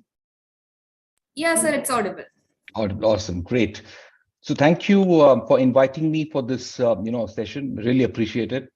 And I was watching the quiz just some time back. It was so nice to see people participating so actively. Actually, I learned quite a bit by seeing the answers to those questions. I didn't have answers to some of those or many of those questions. It was a wonderful quiz. So great. So let's just get started. So, let me begin by saying, that the world in some ways has changed more in the last 250 years than in the last 10,000 years. And there are some people who would argue that, it has changed more in the last 50 years than in the last 250 years. I might slightly disagree with the second one, but the first one I think is very clearly evident to all of us. 250 years since the Industrial Revolution began in England has changed the world so much compared to what actually changed in the last 10,000 years. If you just look back at history, there have been some turning points, and most of those turning points have got to do with some kind of technological breakthrough. And technology need not necessarily mean the way we understand it. For example, the first change that happened was when man transitioned from the Stone Age to the Bronze Age. And then the next transition happened when man transitioned from the Bronze Age to the Iron Age. Steel was developed. And then you had the semiconductors, now you have plastics, and so many changes. Agriculture, for example, moving from hunter-gatherer to moving to agriculture was a big transformation. Moving from villages to living in cities was another big transformation in the life of man. Industrial era, of course, in the last 250 years probably has ushered in the most amount of change. And those of you who've seen the last 30, 40 years, the way the internet has taken shape and transformed many of our lives. In fact, many of us actually can't live without things like UPI payments, Google Pay, Phone Pay, and ordering stuff on home delivery platforms like Zomato, Swiggy. So many of these brands in the last couple of decades have really transformed our lives, and some of us can't even imagine life before all of these were there. In fact, Google search, I remember before Google search came in, many of us, if we had to find answers to questions or figure out some information, we had to really go to libraries to do that. And going to libraries was such a difficult thing. Where was the library located? How would you find the right book? But then Google search changed all that. But, most of us just do not remember how life was before Google search actually came in. It just shows how easy it is for all of us, to adjust to new normals. I think somebody needs to go on mute. Yeah. Okay, no worries. So one thing that we keep hearing from time to time is that change is inevitable. The rate of change has always been going up. I think the question that we need to ask ourselves is that we need to understand what is not changing, because there are certain set of things which are not changing. If we are so busy answering the question and adapting to changes, then we will never understand how to deal with something which has been enduring for a very long time. And that's something that I wish to bring out, in this session. So before I can bring that up, what I will do is I will talk to you a little bit about a few terms. And those terms, for instance, will help clarify a few thoughts. So many of you have, heard terms like knowledge. You've heard the term like skills, talent. You've heard of, and you've heard of competencies. I'll just try and explain each of these. These have actually very specific meanings.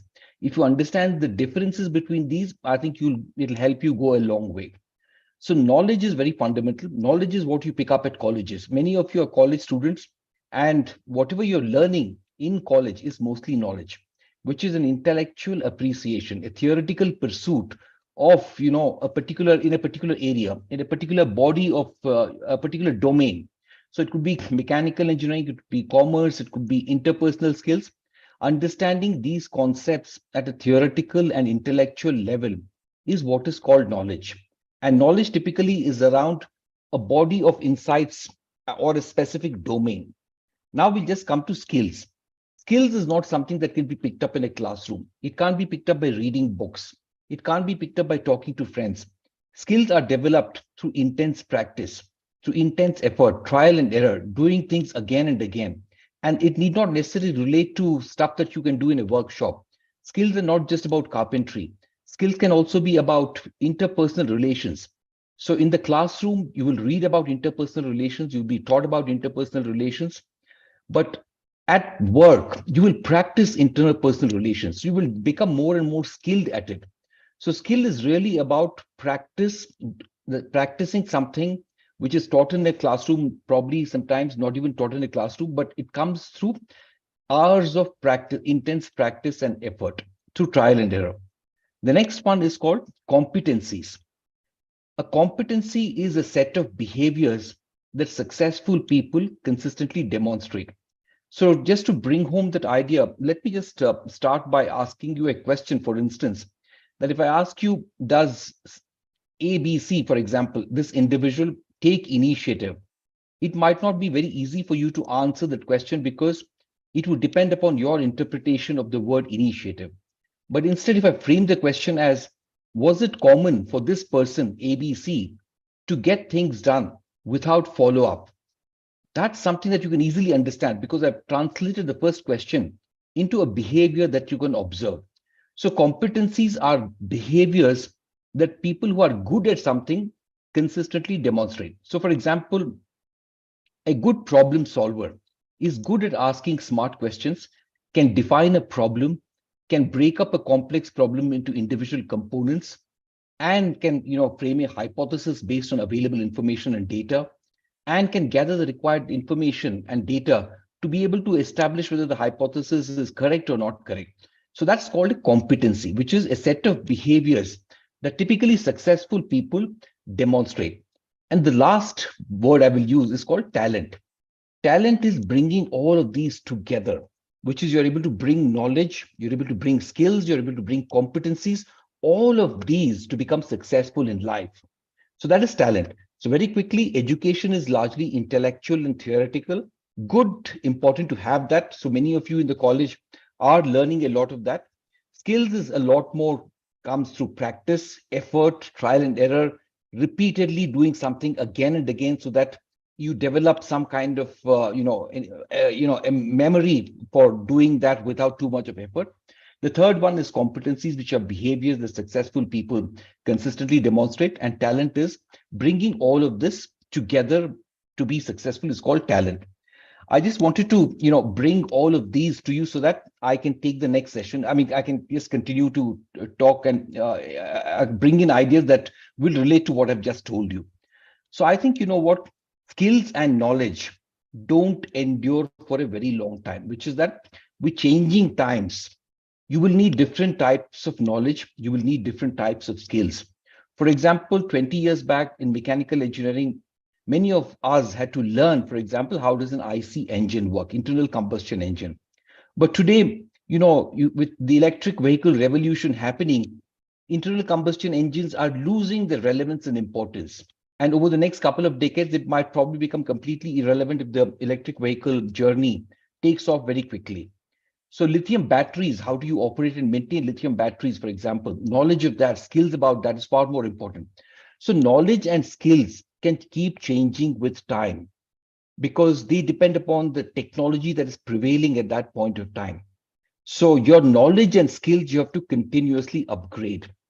But competencies are something that endure with time, which is they remain fixed for a very long periods of time. They don't change very easily. For example, the ability to use first principle thinking and solve problems was relevant 200 years back, and it continues to be relevant, and probably will continue to be relevant. So some of these, competencies are those that will endure. So it's very important for you to differentiate what are those which will keep changing with technology trends and what will endure for longer periods of time.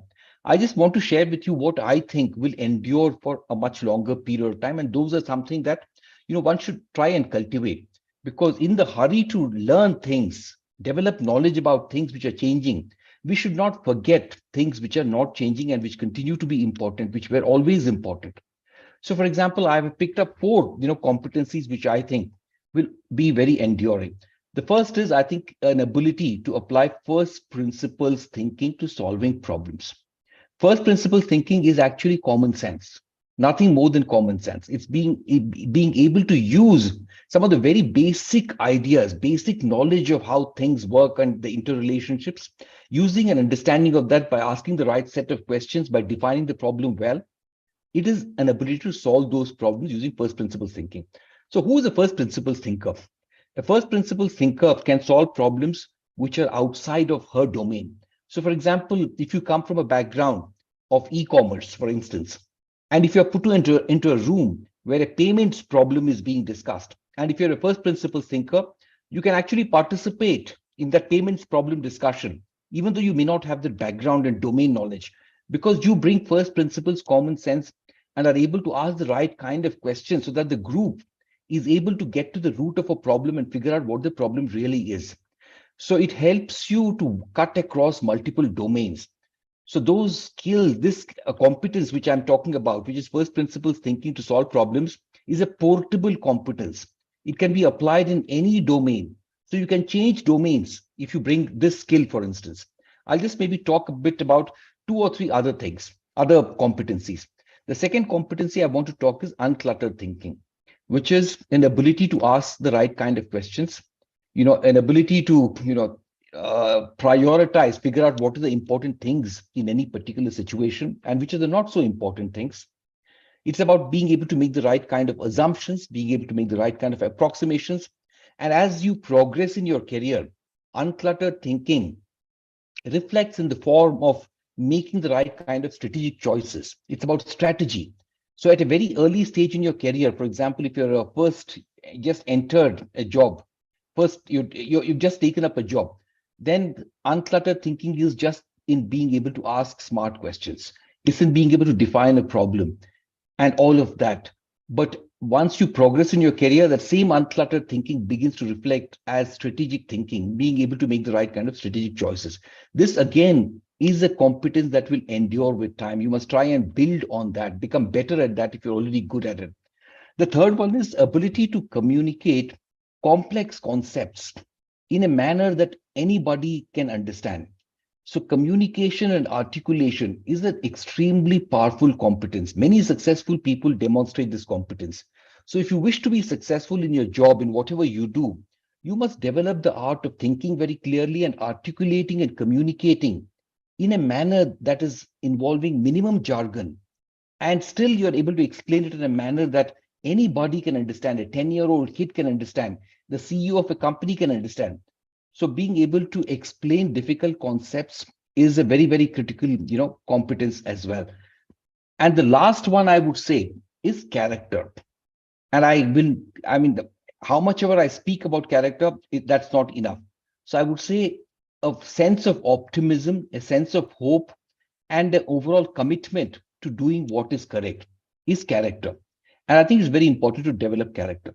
So these, to me, I've talked about 4 things. These 4 are not going to change with time. You can move from marketing to digital marketing. You can move from, various kinds of technologies there today, and people are learning new skills. But the 4 things that I told you will never change. So try and become really good at those 4 things. I just want to talk a little bit about character, because it's an important concept and it's not taught anywhere in schools and colleges. And it's okay not to be taught, because I'm not being critical of any education system, because you can't teach everything in college. College can only prepare you for the real life, and you have to prepare yourself for the real life after that. And building character is a very important component of preparing yourself for life. I'll just give you one little example to illustrate this. And this one little example I'll give you from the company that I had worked for, which is BigBasket.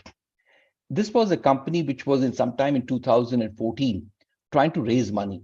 Every e-commerce company was burning money, and every e-commerce company in India was raising a lot of money. And Tiger Global was the hedge fund which had bankrolled pretty much the entire e-commerce sector in India. And Tiger Global's way of funding startups was very different from the way other VCs had typically funded startups. They would give a lot of money. They would throw a lot of money, and anybody who didn't get money from Tiger would be disheartened, would actually be very scared, because their competitor who was funded by Tiger Global could just kill them, because they had so much money that they could actually take away all your customers. So whenever Tiger Global decided to fund a startup, every other startup that was competing with this startup would really get scared. Now, Tiger Global was coming to meet the BigBasket team in 2014. In less than 15 minutes into the meeting, Lee Fixell, who was the partner and the big man behind Tiger Global, along with Kalyan Krishnamurthy, who's currently the CEO of Flipkart, they had come. In 15 minutes, they said your business model sucks. And the reason your business model sucks is it's asset heavy. And the model that would succeed going forward is asset-light model. Asset-heavy model means that if you want to get into a new city, you will go and build a warehouse. You will go and hire people. You will go and acquire inventory, and then begin to sell that to customers. Asset-light model means you will hire 20 delivery boys, put them outside a Big Bazaar store or any other large physical store. If customers place an order, the boys enter the physical store like Big Bazaar, pick items and bring it to you. So they said, you know what, you don't have to spend a lot of money. You can expand all over India, because asset-light model helps you to expand quickly. But then the BigBasket team realized that that suggestion is completely wrong, because the reason why they were sure about it was because they had asked the question themselves in the past: why does a customer shop with BigBasket? And the reason a customer shopped with BigBasket was they wanted to avoid a visit to the physical store. And this is a very, very powerful insight.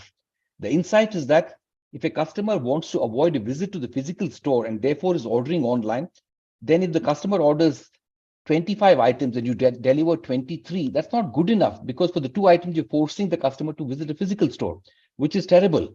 So therefore, you need to deliver fruits and vegetables. You can't tell the customer, we do dry grocery, but fruits and vegetables, visit a physical store. So building a fruits and vegetable supply chain was an extremely difficult one. And BigBasket went about building that supply chain. So eventually, Tiger Global's hypothesis in this was completely wrong. And it took courage, it took character to be able to tell Tiger Global, we don't want money from you because you have no idea how an e-commerce company for grocery needs to be built. And we know how it is to be built, and we will stick to what we are doing. So to me, this is character. So I talked about 4 things. Just remember those, they will be valuable to you all your life, which is about, communicating difficult concepts in a manner that everybody can understand. It's about uncluttered thinking, and it's also about using first principles thinking to solve problems.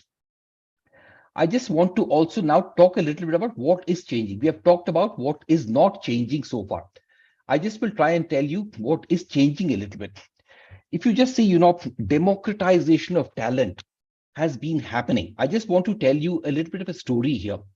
When I was a kid, I used to listen to Sri Lanka Broadcasting Corporation, Vivid Bharati, for music.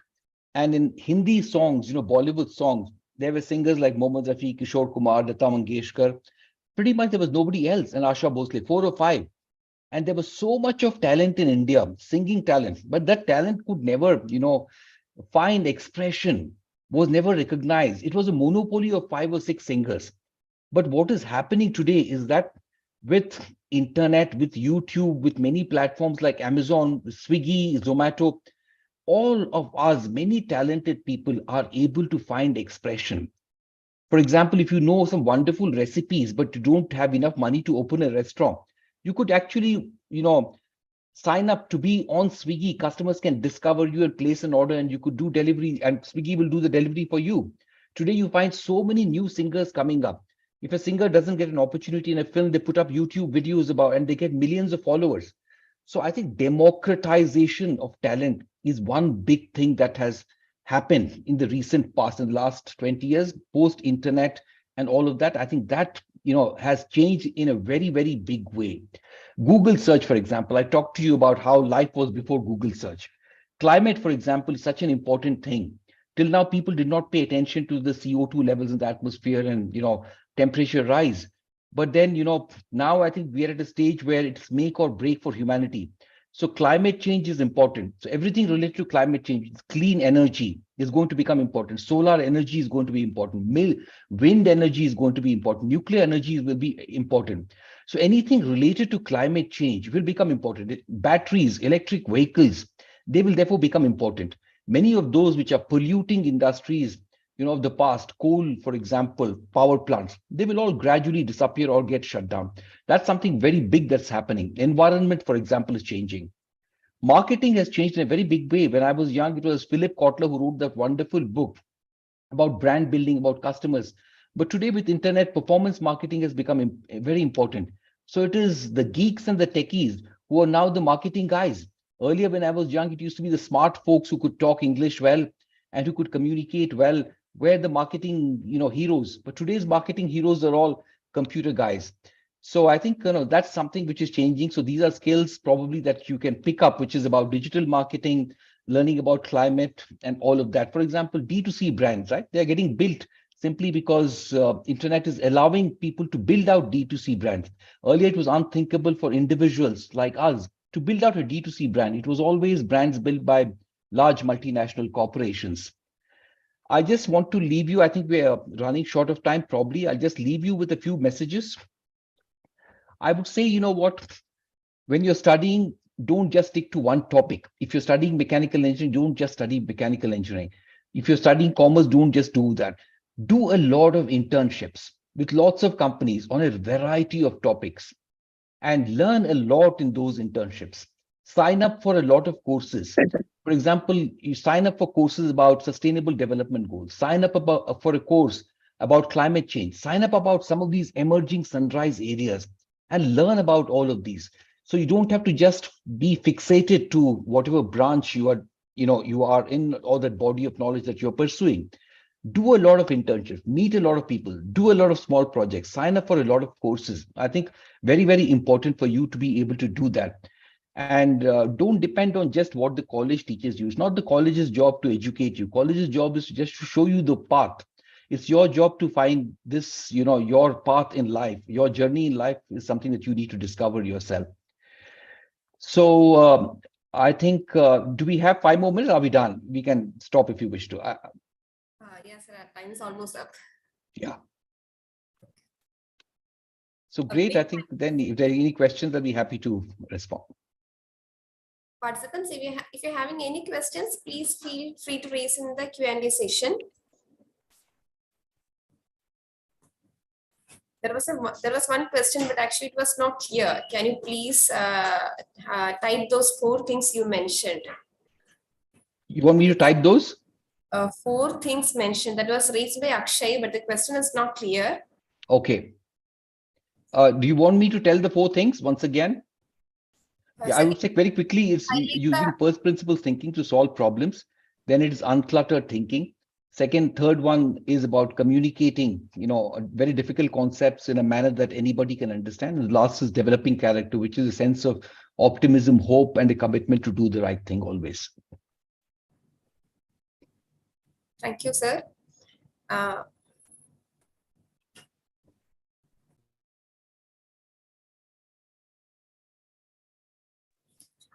Manujendra Kumar, you have requested a hi and hello. Is there any question from your side? Manujendra Kumar Pratap? Prajapati, sorry. Okay, sir. I think.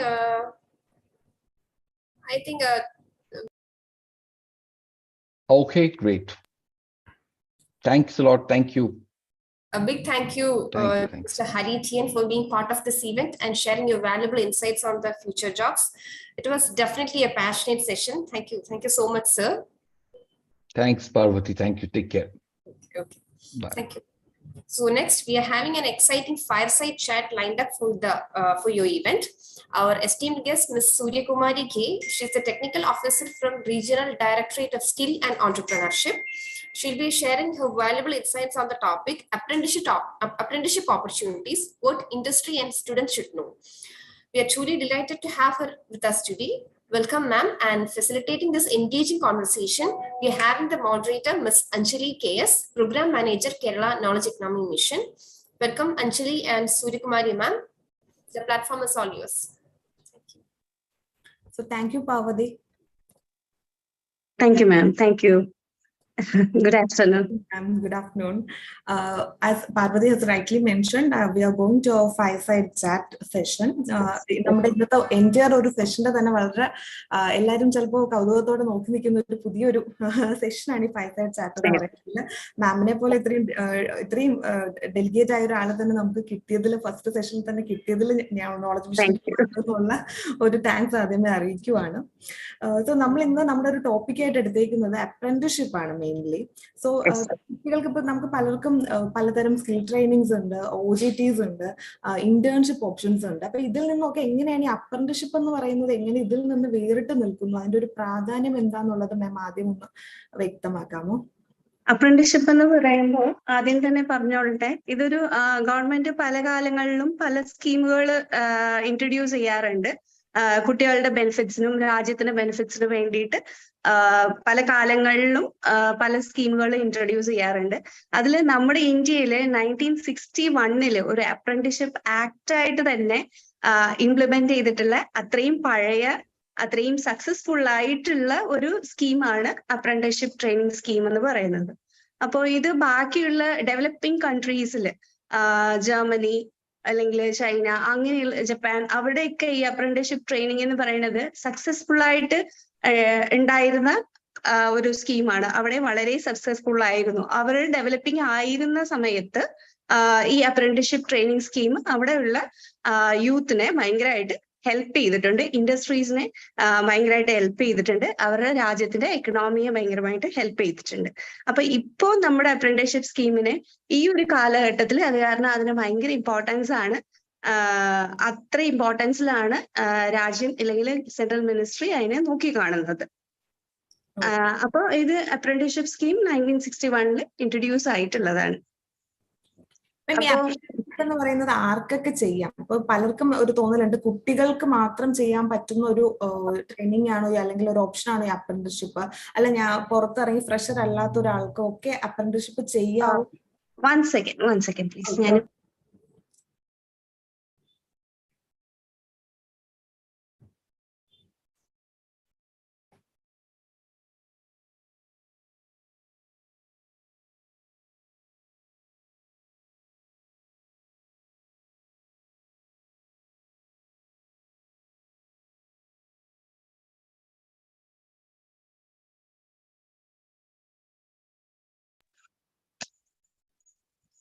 Sorry,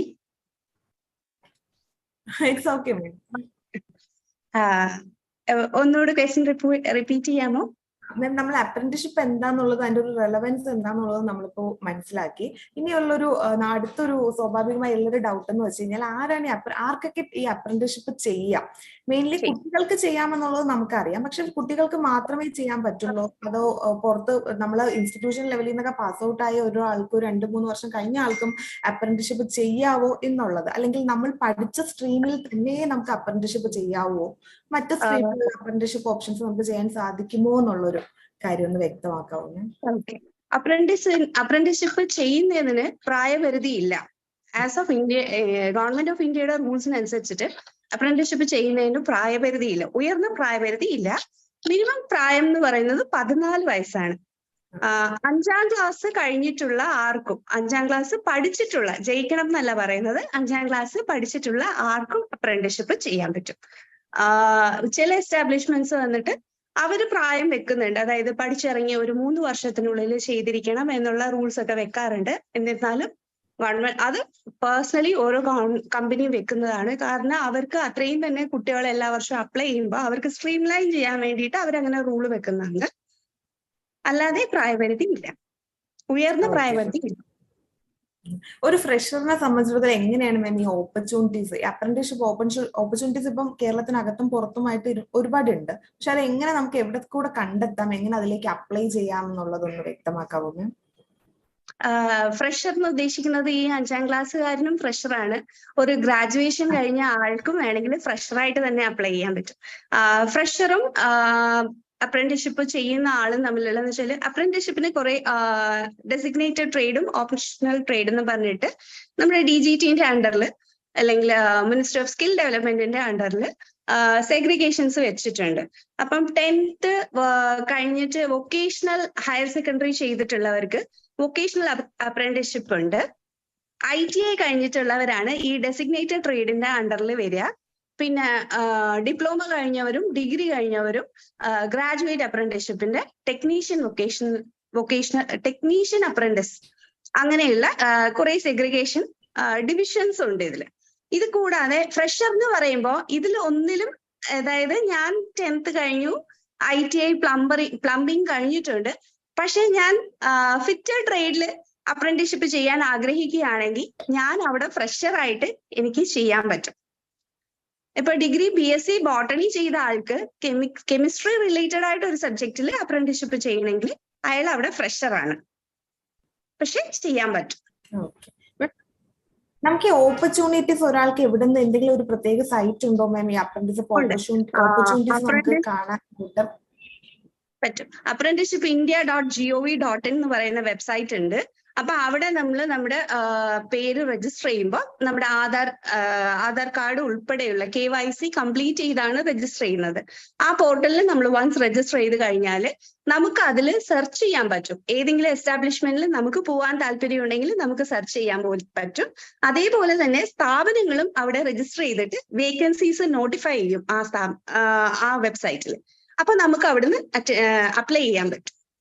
okay ma'am, ഇതിന്റെ ഒരു joining process എങ്ങനെയായിരിക്കും? നമ്മൾ join ചെയ്യുന്ന ഒരാളുകൾ ഒരു contract, ഒരു agreement എന്തെങ്കിലും നമ്മുടെ industry ആയിട്ട് സൈൻ ചെയ്യേണ്ടതുണ്ടോ, അതോ ഇതൊരു കണ്ടിന്യൂസ് ആണോ? ഇൻ ബിറ്റ്വീൻ നമുക്കൊരു ബ്രേക്ക് എടുത്തിട്ട് പിന്നെ കണ്ടിന്യൂ ചെയ്യാൻ പറ്റുമോ എന്നൊക്കെയുള്ള കാര്യങ്ങളൊന്ന് പറയാമോ? അപ്രന്റീസ്ഷിപ്പ് എന്ന് പറയുന്നത് ഒരു പീരിയഡിലേക്ക് ഒരു ട്രൈ പാർട്ടി കോൺട്രാക്ട് ആണ്. ഒരു 1 year അല്ലെങ്കിൽ 2 year നിശ്ചിത കാലയളവിലേക്ക് നമ്മൾ ചെയ്യുന്ന ഒരു കോൺട്രാക്ട് ആണ് അപ്രന്റീസ്ഷിപ്പ് എന്ന് പറയുന്നത്. അതിൽ ആദ്യത്തെ സൈൻ ചെയ്യുന്ന ആളെന്ന് പറയുന്നത് ഈ കാൻഡിഡേറ്റ് തന്നെയാണ്. രണ്ടാമത് എസ്റ്റാബ്ലിഷ്മെന്റ്, മൂന്നാമത് സ്റ്റേറ്റ് അതോറിറ്റി അല്ലെങ്കിൽ central authority advisers, apprenticeship advisers എന്ന് പറയും. അപ്പൊ ഈ 3 പേരും സൈൻ ചെയ്ത് ഒരു പീരീഡിലേക്ക് 1 year ആണെങ്കിൽ എന്താ പറയുന്നത്, ഇന്നത്തെ ഡേറ്റിൽ തുടങ്ങുവാണ് 15th July 2023 ആണ് തുടങ്ങുന്നതെങ്കിൽ 14th July 2024 ആ കോൺട്രാക്ട് തീരും. 1 year കോൺട്രാക്ട് ആണെങ്കിൽ ഈ പറയുന്ന സമയത്ത് മാത്രം ചെയ്യാൻ പറ്റുന്ന ഒരു കാര്യമാണ്. അഥവാ ആ സമയത്ത് കംപ്ലീറ്റ് ചെയ്യാൻ പറ്റിയില്ല ഡ്യൂ ടു മെഡിക്കൽ റീസൺസ് അല്ലെങ്കിൽ എന്തെങ്കിലും ഉണ്ടെങ്കിൽ അതിലൊരു 3 months ഒക്കെ എക്സ്റ്റൻഷൻ ഉണ്ട്.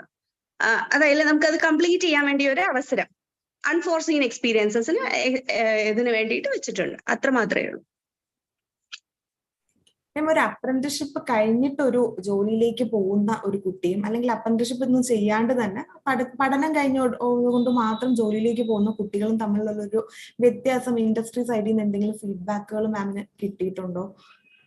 അപ്രന്റീസ്ഷിപ്പ് കൊണ്ട് കുട്ടി വന്നു എന്ന ഇപ്പൊ പലപ്പോഴും നമ്മൾ എങ്ങനെയാ വെച്ചാല് നമ്മുടെ ഇവിടെ നമ്മൾ ഈ പറഞ്ഞ തേർഡ് ലിസ്റ്റിൽ ആ കോൺട്രാക്ട് സൈൻ ചെയ്യുന്നതില് മൂന്നാമത് നിൽക്കുന്ന ആൾക്കാരാണ്. അതായത് സെൻട്രൽ അഡ്വൈസേഴ്സ് ആണ്. നമ്മൾ കോൺട്രാക്ട് അപ്രൂവ് ചെയ്യുമ്പോഴാണ് ആ കോൺട്രാക്ട് വാലിഡ് ആവുന്നത്. സെൻട്രൽ PSUസിനാണ് നമ്മൾ കോൺട്രാക്ട് സൈൻ ചെയ്യുന്നത്. എപ്പോഴും ഈ അപ്രന്റീസ്ഷിപ്പ് കഴിയുന്ന കുട്ടികളുടെ ഒരു ഡാറ്റാ ബാങ്ക് ഈ എസ്റ്റാബ്ലിഷ്മെന്റ് മെയിൻറ്റെയിൻ ചെയ്യും.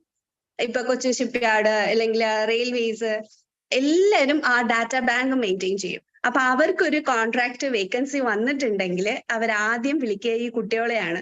കാരണം അവരുടെ ഇൻഡസ്ട്രി അറ്റ്മോസ്ഫിയറുമായിട്ട് ഒരു വർഷം അവിടെ പഠിച്ച് അവിടെ പ്രാക്ടീസ് ചെയ്ത് അവിടുത്തെ ഫെമിലിയർ ആയിട്ടുള്ള കുട്ടികളാണ്. കുട്ടികളെ അവർക്കും ഫെമിലിയർ ആണ്, അപ്പൊ അവരെയാണ് ആദ്യം പ്രിഫർ ചെയ്യുന്നത്. പിന്നെ സദേൺ റെയിൽവേ ആണെങ്കിൽ അവിടെ അപ്രന്റീസ്ഷിപ്പ് ചെയ്ത കുട്ടികൾക്ക് പ്രിഫറൻസ് കൊടുക്കാറുണ്ട്. ഇപ്പൊ ഒരു 2% എന്തോ അവരൊരു പ്രിഫറൻസ് കൊടുക്കുന്നുണ്ട് അവിടുത്തെ സർട്ടിഫിക്കറ്റ് ഉള്ളവർക്ക്. മാം, നമ്മുടെ ഒരു സ്റ്റേറ്റിന്റെ പെർസ്പെക്റ്റീവിൽ നമ്മൾ ചിന്തിക്കുകയാണെന്നുണ്ടെങ്കിൽ നമ്മൾക്ക് ഈ അപ്രന്റീസ്ഷിപ്പ് ഇൻഡസ്ട്രിയും അല്ലെങ്കിൽ നമ്മുടെ കാൻഡിഡേറ്റ് സൈഡിനെയും കൂടെ ഒന്ന് കണക്ട് ചെയ്യാനായിട്ട് ആസ് എ സ്റ്റേറ്റ് നമുക്ക് എന്തൊക്കെ ചെയ്യാൻ സാധിക്കും? സ്റ്റേറ്റിന്റെ ലെവലിൽ നമ്മൾ ഇവിടെ എല്ലാ മാസവും ഇപ്പൊ ITI കഴിഞ്ഞിട്ട് കുട്ടികളാണെങ്കിലും അല്ലെങ്കിൽ ഡിഗ്രി കഴിഞ്ഞ കുട്ടികൾക്കാണെങ്കിലും എല്ലാ മാസവും പ്രധാനമന്ത്രി നാഷണൽ അപ്രന്റീസ്ഷിപ്പ് മേള കണ്ടക്ട് ചെയ്യുന്നുണ്ട്. കേരളം ചെറിയ ഒരു സ്റ്റേറ്റ് ആയതുകൊണ്ട് തന്നെ മാസത്തിൽ 5 ജില്ലകളിൽ ഈ ഒരു ഫെസിലിറ്റി അവൈലബിൾ ആണ്. രണ്ടാമത്തെ തിങ്കളാഴ്ചയാണ് ഈ പ്രോഗ്രാം കണ്ടക്ട് ചെയ്യുക. ഈ പറഞ്ഞ വെബ്സൈറ്റിൽ തന്നെ apprenticeshipindia.gov.in നോക്കിക്കഴിഞ്ഞാൽ നമ്മുടെ അടുത്ത് എവിടെയാണ് ഈ അപ്രന്റീസ്ഷിപ്പ് മേള നടക്കുന്നത് നമുക്ക് അറിയാൻ പറ്റും. അപ്പൊ നമ്മൾ അവിടെ പോകുന്നു, പേര് രജിസ്റ്റർ ചെയ്യുന്നു, അല്ലെങ്കിൽ അടുത്തുള്ള RI സെന്റേഴ്സിൽ നമ്മൾ പേര് രജിസ്റ്റർ ചെയ്യുന്നു. അവിടെ ഓപ്പർച്യൂണിറ്റീസ് ഇതേപോലെ എസ്റ്റാബ്ലിഷ്മെന്റ് ചോദിക്കുന്ന അനുസരിച്ച് അവര് ഫെസിലിറ്റേറ്റ് ചെയ്യുന്നുണ്ട്. ഓക്കെ മാം, നമുക്ക് ഈ അപ്രന്റീസ്ഷിപ്പ് പീരീഡിൽ കുട്ടികൾക്ക് അല്ലെങ്കിൽ ചെയ്യുന്ന കാൻഡിഡേറ്റ്സിന് ഒരു സ്റ്റൈപ്പൻഡോ റെമ്യൂണറേഷനോ നമുക്കത് എല്ലാ അപ്രന്റീസ്ഷിപ്പിലും ലഭിക്കുന്നതായിരിക്കും? അതോ ഇൻഡസ്ട്രി അനുസരിച്ചിട്ട് നമ്മുടെ എഗ്രിമെന്റ് ടേംസ് അനുസരിച്ചിട്ട് മാറുന്നതായിരിക്കുമോ? ഇല്ല, ബേസിക് അപ്രന്റീസ്ഷിപ്പിന് ഒരു സ്റ്റൈഫൻഡ് എന്നാണ് പറയുന്നത്. സ്റ്റൈഫൻഡ് എല്ലാ കുട്ടികൾക്കും അപ്രന്റീസ്ഷിപ്പ് ചെയ്യുന്നവർക്ക് നിർബന്ധമാണ്. അപ്പോ ഇപ്പൊ ITI കഴിഞ്ഞ കുട്ടിയാണെങ്കിൽ 7,000, ഇപ്പൊ നമ്മൾ 10th വരെയുള്ള കുട്ടികളാണെങ്കിൽ 5,000, ഡിഗ്രി കഴിഞ്ഞവർക്ക് 8,000. അങ്ങനെ ക്വാളിഫിക്കേഷൻ അനുസരിച്ചിട്ട് ഓരോരുത്തർക്കും നിശ്ചിത മിനിമം തുക നിശ്ചയിച്ചിട്ടുണ്ട്. 2019 ആക്ട് പ്രകാരം 25th സെപ്റ്റംബർ വെച്ചിട്ടാണ് ഇത് റിവൈസ് ചെയ്തിട്ടുള്ളത്. ഇതിൽ കൂടുതൽ കൊടുക്കുന്ന എസ്റ്റാബ്ലിഷ്മെന്റ്സും ഉണ്ട്. ഓക്കെ മാം, അപ്രന്റീസ്ഷിപ്പ് എന്ന് പറയുന്നത് നമുക്കിപ്പോ ഏതൊരു സ്ട്രീമിലും ഏതൊരു മേഖലയിലും അപ്രന്റീസ്ഷിപ്പ് റെലവെന്റ് ആണോ, അതോ അല്ലെങ്കിൽ ഇന്ന പർട്ടിക്കുലർ മേഖലകളിൽ അപ്രന്റീസ്ഷിപ്പ് ചെയ്ത് കഴിഞ്ഞാൽ ബെറ്റർ ആയിരിക്കും എന്നുള്ള അങ്ങനെ എന്തെങ്കിലും ഒരു നമുക്കൊരു സെക്ടർ സ്പെസിഫിക് അങ്ങനെ എന്തെങ്കിലും ഒരു വേർതിരിവുണ്ടോ? അങ്ങനെയില്ല. ഏത് സെക്ടറിലും നമ്മളുടെ എലിജിബിലിറ്റി അനുസരിച്ച്, ഇപ്പം നമ്മളുടെ എലിജിബിലിറ്റി അനുസരിച്ച് എവിടെ വേണമെങ്കിലും നമുക്ക് അപ്രന്റീസ്ഷിപ്പ് ചെയ്യാം. കാരണം at the end of apprenticeship training നമുക്ക് കിട്ടുന്നതെന്ന് പറയുന്നത് നാഷണൽ NAC ആണ്, അപ്രന്റീസ്ഷിപ്പ് സർട്ടിഫിക്കറ്റ് ആണ്. അതായത് അത് ഏത് ചെറിയ സ്ഥാപനത്തിൽ ചെയ്താലും ഏത് സെക്ടറിൽ ചെയ്താലും അതിന് ഇന്റർനാഷണലി വാലിഡ് ആണ്. ഇപ്പൊ കുട്ടികളൊക്കെ നമ്മളോട് എപ്പോഴും പറയാറുണ്ട് ISROയിൽ ആണെങ്കിൽ മാത്രമേ പോകാൻ താല്പര്യമുള്ളൂ, ചെറിയ MSMEയിൽ പോകാൻ താല്പര്യമില്ല എന്ന് പറഞ്ഞിട്ട് എപ്പോഴും ക്യൂ നിൽക്കാറുണ്ട്. പക്ഷെ അതിന്റെ ആവശ്യമില്ല. ഏത് ചെറിയ സ്ഥാപനങ്ങളിലും നമുക്ക് ചെയ്യാൻ പറ്റും. ഇപ്പൊ 3 വരെ ആൾക്കാരുള്ള MSME ഓഫീസസിൽ അപ്രന്റീസിനെ വെക്കണം എന്ന് നിർബന്ധമല്ല. പക്ഷെ 30 വരെ ആൾക്കാരുള്ള സ്ഥാപനങ്ങൾ ഓപ്ഷണൽ ആണ്, അവർക്ക് അപ്രന്റീസസിനെ വെക്കാം, ഒരാളെ വേണമെങ്കിലും വെക്കാം.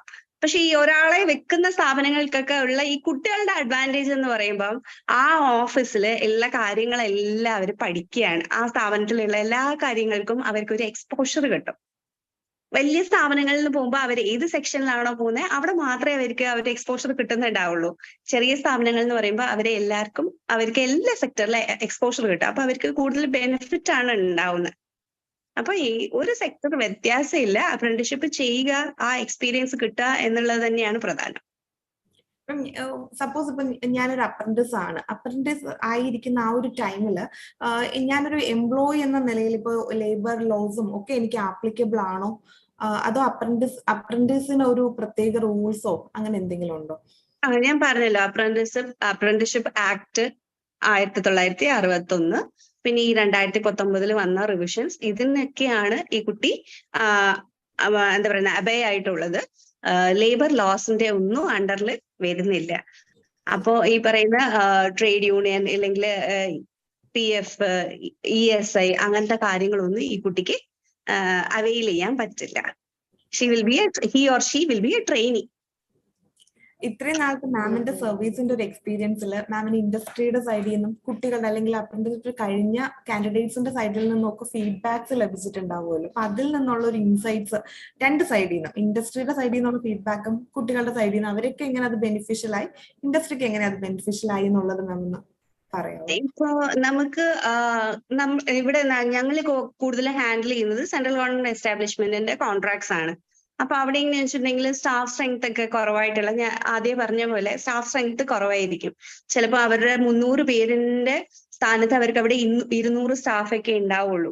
അപ്പൊ ആ ഒരു നമ്പറിലേക്ക് അല്ലെങ്കിൽ അതിലായിരിക്കും ഈ കുട്ടികൾ പോകുമ്പോൾ അവർക്ക് ട്രെയിനിങ് കിട്ടുന്നത്. അപ്പൊ അത് കഴിഞ്ഞ് അവർക്ക് ആ ഒരു കോൺട്രാക്ട് എടുക്കുമ്പോൾ ഈ കുട്ടികളെ എടുക്കാൻ അവർ പ്രിഫർ ചെയ്യുന്നു. ഇല്ലെങ്കിൽ ഇപ്പം പ്രൈവറ്റ് സ്ഥാപനങ്ങളാണെങ്കിൽ അവർക്ക് ഈ പറഞ്ഞ ലേബർ ലോസ് ഒന്നും തന്നെ ഈ കുട്ടികൾക്ക് ബാധകമല്ല. ഇവര് ട്രെയിനീസ് ആണ്. അപ്പൊ അവർക്ക് എന്താ പറയുക, ട്രെയിൻ ചെയ്യാനായിട്ട് വിത്തൗട്ട് റൂൾസിലുള്ള കുട്ടികളെയാണ് കിട്ടുന്നത്. തൊഴിലാളികൾ വന്നിട്ടുണ്ടെങ്കിൽ അവർ ഈ പറഞ്ഞ ലേബർ ലോസിനെല്ലാം അങ്ങനെയുള്ള ബെനിഫിറ്റ്സ് എല്ലാം ഉണ്ടാവും. ഈ ഒരു ബെനിഫിറ്റ്സ് ഒന്നും കുട്ടികൾക്ക് കൊടുക്കണ്ട എന്നുള്ളത് ആണ് സ്ഥാപനങ്ങൾ കാണുന്ന പ്ലസ് എന്ന് പറയുന്നത്. ഇനി കുട്ടികൾ എന്ന് പറയുമ്പോൾ ഇവർക്ക് ഇപ്പൊ എന്റർപ്രനേഴ്സ് ആണെങ്കിലും വേറെ ഫ്യൂച്ചറിൽ എന്റർപ്രനേഴ്സ് ആവാനായിട്ടാണെങ്കിലും വേറെ ഓഫീസസിൽ വർക്ക് ചെയ്യാനാണെങ്കിലും അവർക്ക് കിട്ടുന്ന ഒരു എക്സ്പോഷർ ഉണ്ട്. ഇപ്പൊ ITI അല്ലെങ്കിൽ ഡിഗ്രി കഴിയുമ്പോൾ ആ ഒരു സ്കൂളിൽ അല്ലെങ്കിൽ നമ്മുടെ തിയറി പ്രാക്ടിക്കൽ സിലബസിൽ പഠിക്കുന്ന കാര്യങ്ങളെല്ലാം കണ്ടും കേട്ടും മനസ്സിലാക്കാൻ ട്രെയിനി ആയിട്ടാണ് കാണുന്നത്. പക്ഷെ തൊഴിലാളികളുടെ കൂടെ ആയിരിക്കും ഇവര് ജോലി ചെയ്യുന്നത്. അപ്പൊ അവർക്ക് കിട്ടുന്ന ഒരു എക്സ്പോഷർ ഉണ്ട്. അതെന്ന് പറയുന്നത് വളരെ വലുതാണ്. ഓക്കെ മാം, എന്തായാലും നമ്മുടെ ഈ ഒരു സെഷൻ കൊണ്ടിട്ട് അപ്രന്റീഷിപ്പിനെ പറ്റിയിട്ടും ബേസിക്കലി അതിന്റെ എന്താണ് അപ്രന്റീഷിപ്പ്, എങ്ങനെ അത് മറ്റ് ട്രെയിനിങ്ങിൽ നിന്ന് വേറിട്ടിരിക്കുന്നു, എങ്ങനെ നമുക്ക് ആ ഓപ്പർച്യൂണിറ്റീസ് കണ്ടെത്താം, പിന്നെ അപ്രന്റീസ് എന്ന് പറയുന്ന ഒരു കാര്യത്തെ പറ്റി ചിലർക്ക് നമുക്ക് പൊതുവിൽ ഉണ്ടായിരുന്ന കുറെ പൊതുധാരണകളുണ്ട്.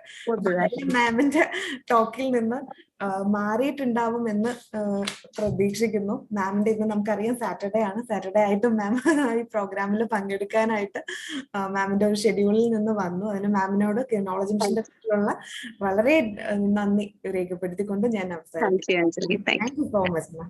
Thank you Anjali, thank you Sukumari ma'am. Ma'am നല്ലൊരു സെഷൻ ആയിരുന്നു. അപ്രന്റീഷിപ്പിന്റെ ഓപ്പർച്യൂണിറ്റീസ് എന്തൊക്കെയുണ്ടെന്നുള്ളത് വളരെ ഡീറ്റെയിൽഡ് ആയിട്ട് എക്സ്പ്ലെയിൻ ചെയ്തിട്ടുണ്ട്. Thank you ma'am. So as we come to the end of today's celebration of World Youth Skill Day, I would like to extend a warm welcome to Ms. Shalini Via, State Engagement Officer of Kerala and Lakshadweep National Skill Development Corporation, to deliver the vote of thanks. Welcome, Shalini. Thank you, Ms. Parvati, and good afternoon, everyone. I'm State Engagement Coordinator, Kerala and Lakshadweep from NSDC. It gives me immense pleasure to be here to deliver the vote of thanks. National Skill Development Corporation, Kerala Startup Mission, and Kerala Knowledge Economy Mission has jointly organized this program on the theme Journey from Skill to Entrepreneurship on this auspicious occasion of World Youth Skill Day. Through this, we would like to recognize the incredible importance of skill development. And as Ms. Shayama mentioned earlier in the morning, when we started off this event, World Youth Skills Day serves as a reminder of your immense potential and the impact you can make when armed with the right skill set. So we would love to see you all skilled and getting placed in organizations where you could contribute or you kickstart a venture. In both cases, the key mantra is to have right set of skills. On behalf of NSDC, KSUM and KKEM, allow me to first convey special thanks to the participants who took the effort on a Saturday to be here and interact, explore and learn. So we take this opportunity to thank KSUM, Kerala Startup Mission, and KKEM in co-organizing this event along with us and other stakeholders, especially Regional Directorate of Skill Development and Entrepreneurship, RDSDE.